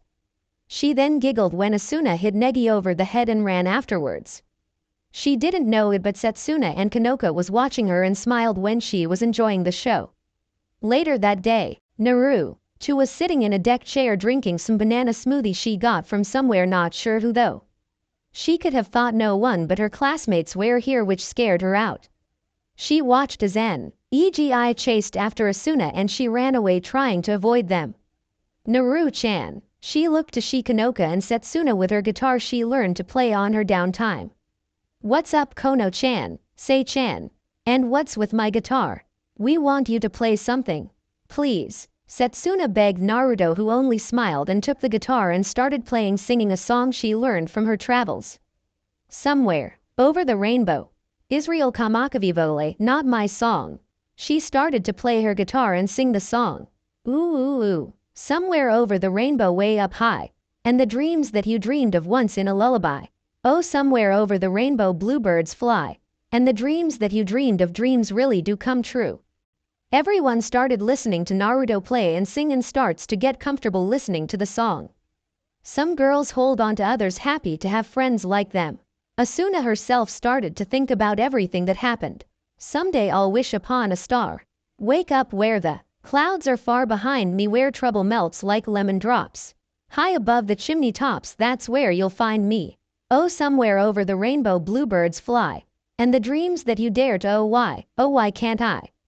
Everyone smiled at Naruto singing, while Kanoka and Setsuna were crying and smiling at the fact Naruto was back to her old self. Oh, someday I'll wish upon a star. Wake up where the clouds are far behind me, where trouble melts like lemon drops. High above the chimney tops, that's where you'll find me. Oh, somewhere over the rainbow way up high. And the dreams that you dare to, oh why can't I? Ooh ooh ooh. Song end. Naruto looked up to see everyone cheering for her and smiling, some were even crying from the song. Everyone gathered around her to ask her questions and she was happy to have friends and decided to enjoy the trip and not think of her problems. After a while Naruto followed Kanoka and Setsuna as they went to ask Negi something. Negi Kuun. We have a question. Is there a way to make a pactio other than by kissing? Kanoka asked, which got both Naruto and Setsuna blushing. This got Nadoka and you to start whispering. Why do you ask all of a sudden, Kanoka-san? I've been thinking since then, and I've decided to study to become a magi after all. Really? And what's more, I want Sei-chan and Naru-chan to be my partners, but Sei-chan says that girls shouldn't kiss girls. I don't really mind, but Chamo, put down a pactio please. Naruto asked Chamo while everyone looked confused, but he did so, and once it was done Naruto dragged Oka into the circle and kissed Kanoka with as much passion as she could muster. Kanoka moaned as she was kissed and didn't notice all the girls blush and Setsuna get a nosebleed. When the circles Lee, GHT died down, a card appeared in both girls' hands surprisingly. Kanoka's card looked almost exactly like her old card with Negi, except her picture was her wearing her school uniform but in her hands were lightning bolts in hand. Naruto's card was her in her uniform but had a large sword made of 7 smaller swords that seemed to fit together perfectly.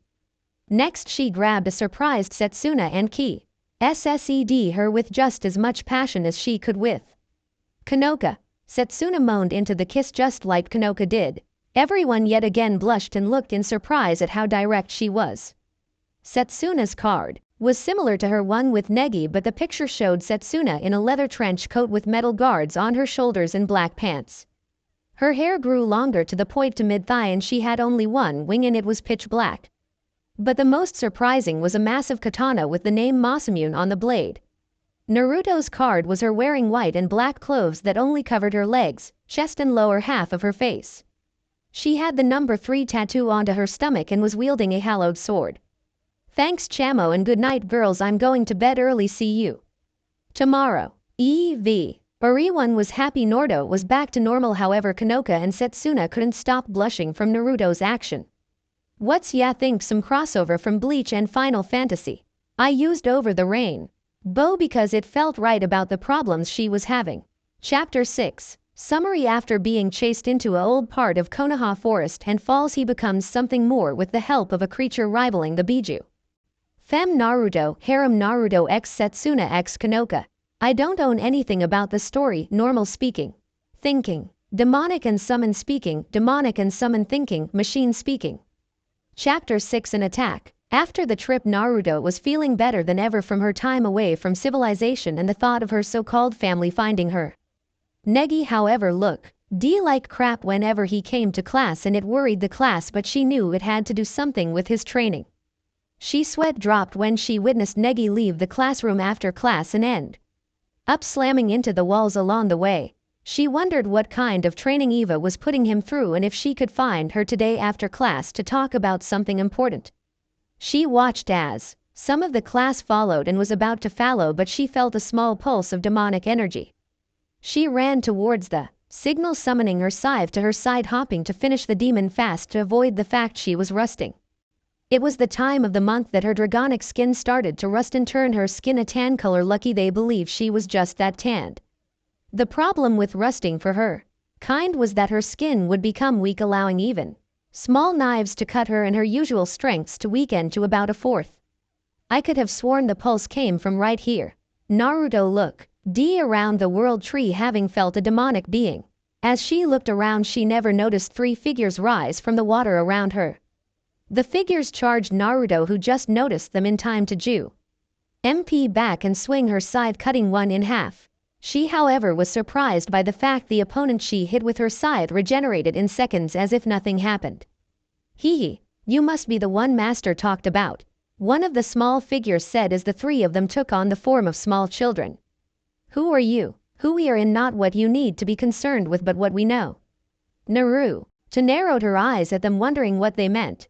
The 3 figures charged Naruto, hopping to get a hit, but Naruto jumped back and used a small amount of wind to send a wind blade to slow them down even if a little. Naruto continued to dodge their attacks, but they were getting closer to hitting her. Naruto swung her scythe again, adding more wind magic into it, hopping to get them with something. As she hit one of the figures, it froze from the freezing cold wind she didn't know she used. She moved again to dodge the other 2 figures, but they got faster and started clipping her skin, just barely drawing blood. One of the girls got a hit on Naruto's side and she bled from her side, but paid attention to the 2 girls. Naruto knew that with her rusting today that her powers and strength were heavily weakened. She charged the girls again, hopping to hit the girls like she did the first and freeze them, not noticing a figure appear behind her. As she was about to swing, she felt a needle slice into her neck and inject something. Naruto quickly threw the figure off and noticed it was the girl she froze. There's nothing you can do now that we injected you with Dragon Bane. Naruto ooped in horror that these girls injected Dragon's Bane into her. Her sight started to spin and her body became heaver and fell to her knees. She started to sweat and breath heavily, trying to move, but Couldn't then she lost all control and fell to the ground. The girls watched as Naruto stopped all movement and her eyes glossed over the sign of something wrong. Let's bring her with us and finish the job. The three girls took the body and left to do their jobs. With Negi and the girls after time in villa. The girls just ended their day in the villa and started home but was happy learning so much about Negi. They looked outside seeing that it was still raining and they only had one umbrella for the group of girls. Hey, Eva-san, could I maybe borrow your resort sometimes when I want to study? Asuna looked at Eva hopping she would say yes. I don't have a problem with it. I just don't recommend girls to use it because it'd add to their age. Really? Hey, no problem. Geez, not a big deal, it's just 2 or 3 days. You can say that because you're young. Eva's sweat dropped at the girls and watched them leave. Then she felt something wrong and spread her senses out to try and find the problem. Her eyes widened in shock of there being one less person she knew was supposed to be in school. What is it? Chachimaru looked at her master wondering if she could help. It's probably nothing. At least I hope not. Back with the group, everyone ran for cover from the rain knowing they were already soaked but just wanted to get warmed up. Hey, if you need anything, you can give us a call, Negi. Kasumi said to her child teacher. Ah, okay. UWW, how troublesome. Why? Asuna looked at Negi confused. My original intent of telling you people about that night years ago was to convince you about the dangers of magic, so you can think about it before deciding to continue that relationship with me. Well, isn't it better that now they all want to help you? You too, Asuna-san, but, no. I still have to be stronger myself. I will train harder, Negi said with a fire blazing in his eyes. Hey, wait, if you keep this up you won't be able to take it.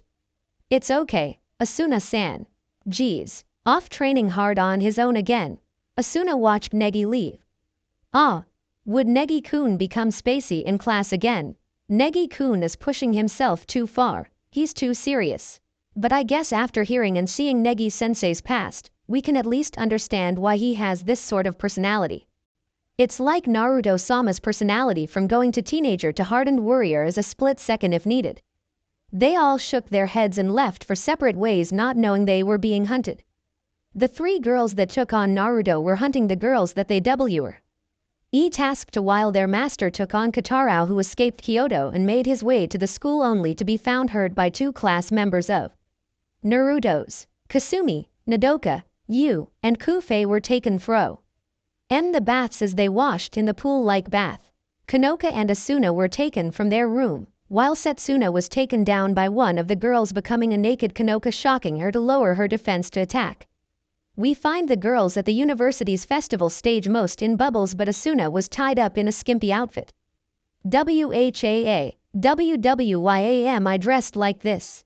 Ho ho ho, you're up, miss. It hell. P.S. to have the damsel in distress in nice clothing, you know. I helps make the atmosphere. If he was paying any attention he would have noticed Asuna swinging her leg for his head. What the hell are you doing, you perverted ass? Asuna kicked him as hard as possible. Oh, interesting to know that Negi has so many energetic companions. Why do you have that nosebleed? Seriously, she kicked him in the head and wonders why he has a nosebleed. Wait. Did he say Negi's companions? Asuna-san, they're our spectators. Over here Asuna. Asuna looked over to the side and sees some of her friends stuck in a water bubble. Everybody, I've invited the 7 of you supposedly Negi's companions. The girls looked around seeing Setsuna tied up in another bubble and Chizuru which didn't belong there. The exorcist girl is too dangerous so I put her to sleep. The missy over there joined in because of some unexpected event. Kanoka sees a few girls up to the side and tries to get them to help them but was surprised the worked for the perverted man. Sorry, can't let you out of our special made water prison. You should be grateful that we didn't melt you down and eat you up. Well, this fate goes to the normal people that half-heartedly enter the magical realm. Also you would try to kill us if we told you what happened to your friend Naruto. Kanoka looked shocked at the girls hopping Naruto was safe and unhurt. It would break her heart if anything happened to Naruto when she could have helped had she been stronger. Yup, and don't even think about escaping from here unless you can use some strong magic. Why are you doing this? It's not important. Our objective is to conduct a campus reconnaissance, the amount of threat that Negi Springfield and Asuna Kagurazak a will pose is among the information we need. Me. What is this about? Looks like they're here. However, personally I'm more interested in Negi alone. I'd like to see how much he had grown from back then. Negi from a distance shot 17 arrows at the man in the overcoat to hit him. As he landed, everyone cheered for Negi, but Kanoka was still worried what happened to Naruto. Who are you? Why are you doing this? Sorry for doing such rude acts, Negi, but if I don't hold a few hostages, you won't fight to your full potential. I just want to know your abilities. Defeat me and I'll return them to you. Those are my conditions, and that's all I have to say, but you could very well die during the fight. Is that all? Piece of cake, Katarao yelled in confidence, but he had become a look of horror at what the man said and did next. Really? Well, I hope you are better than this place's greatest warrior. Death can come to those you less think. The figure snapped his fingers and a glob of water appeared over the stage and dropped a body. The body doped to the ground on its stomach with its face looking directly at the girls in the bubble. Everyone came out of shock at what Kanoka does after seeing the body. No, please get up, Naruto, please. You have to get up. You can't be dead, please. Kanoka dropped to the ground, seeing the lifeless eyes of Naruto's unmoving body with blood from wounds covering her. Everyone looked at the tall figure in horror at the fact he killed someone who hadn't truly enjoyed life yet.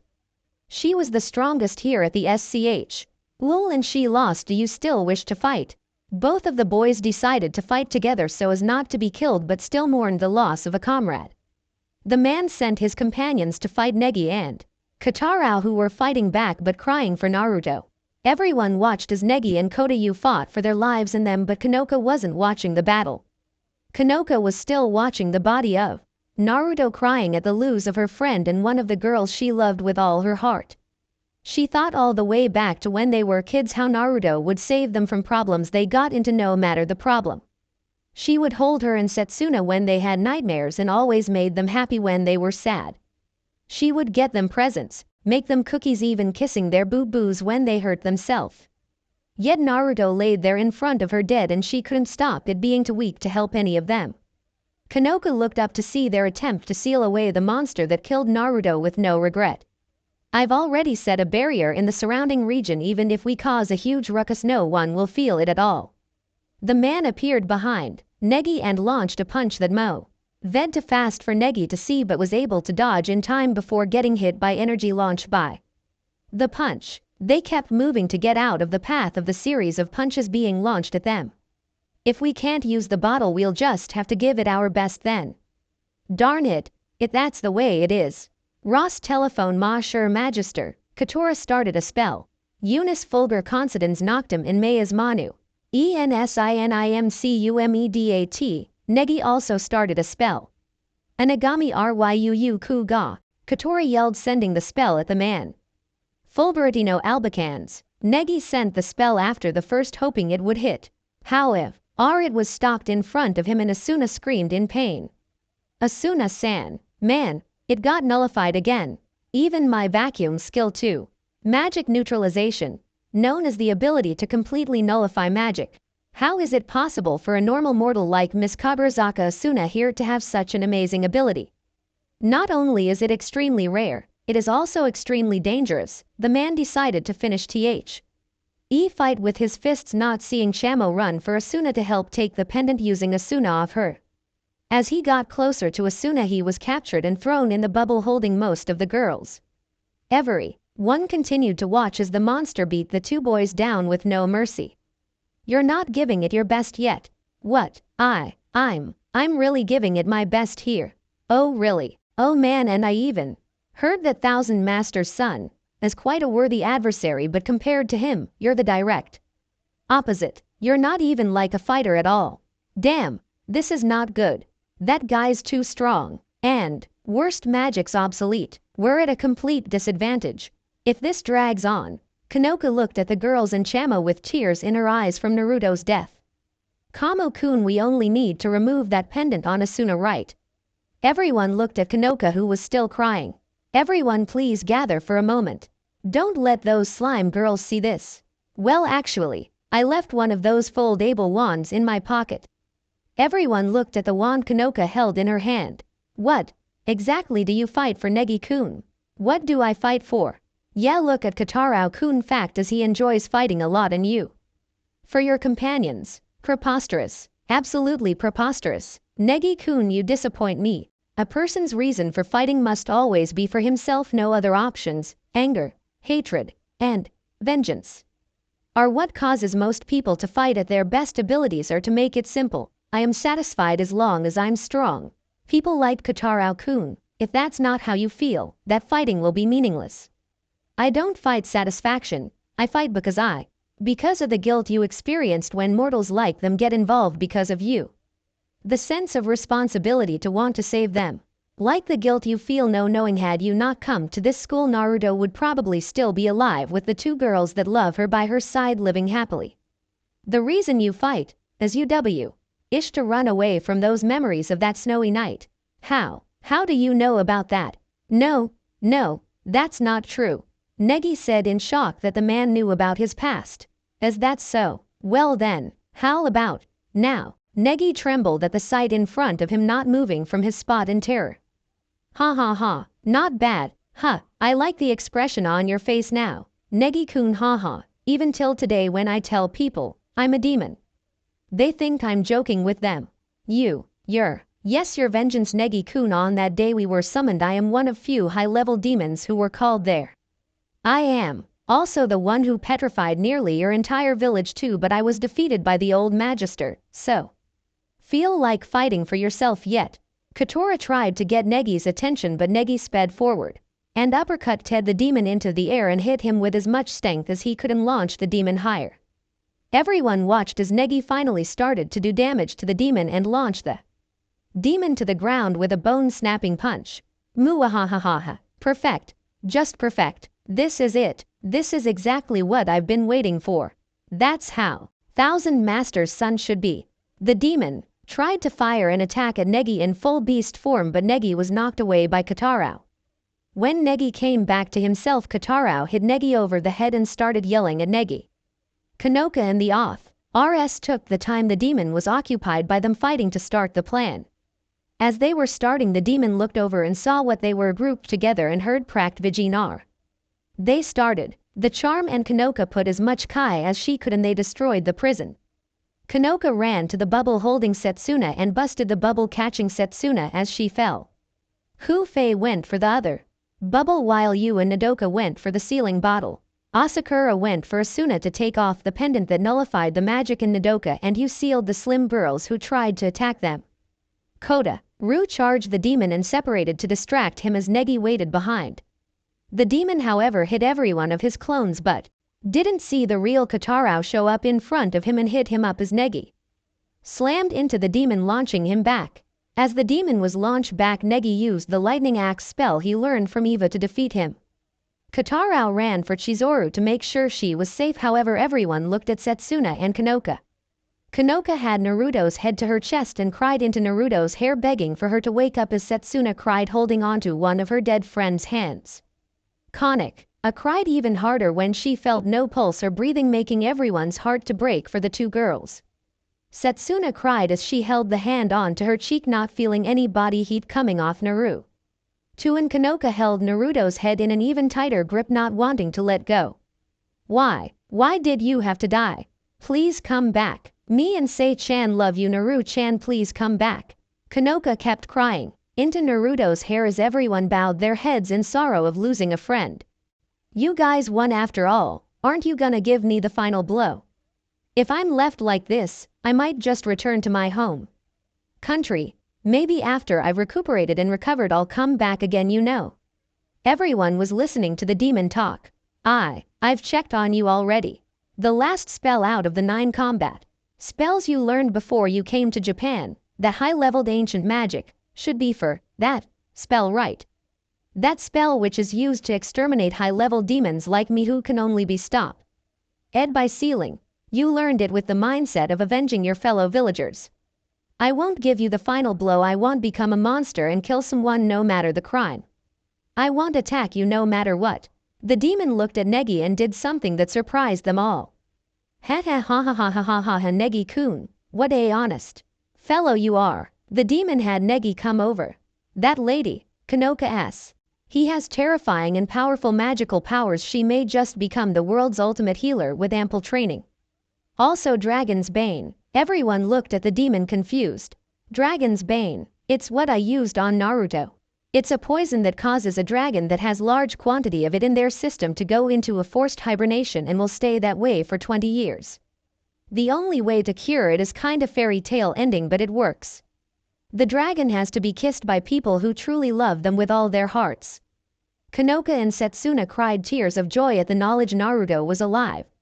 Without a second thought, Kanoka lowered her lips to Naruto's and kissed her and let Setsuna kiss Naruto as well. Ha ha ha ha ha ha ha ha.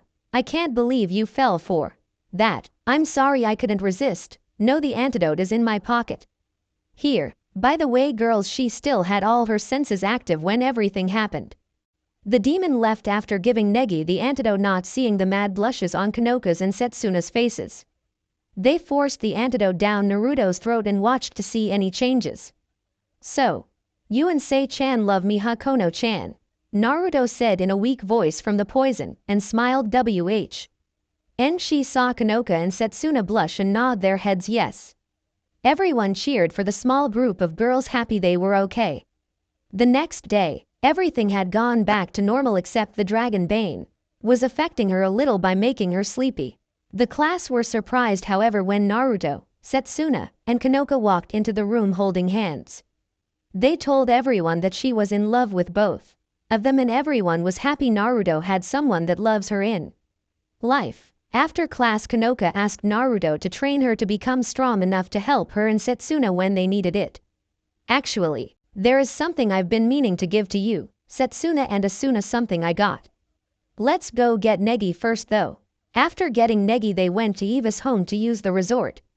Asuna, Kanoka, and Sei-suna stood in front of Naruto wondering what gifts they were getting. Negi, Chachimaru and Eva stood off to the side watching. Actually, Eva, Chachimaru, I have gifts for you too.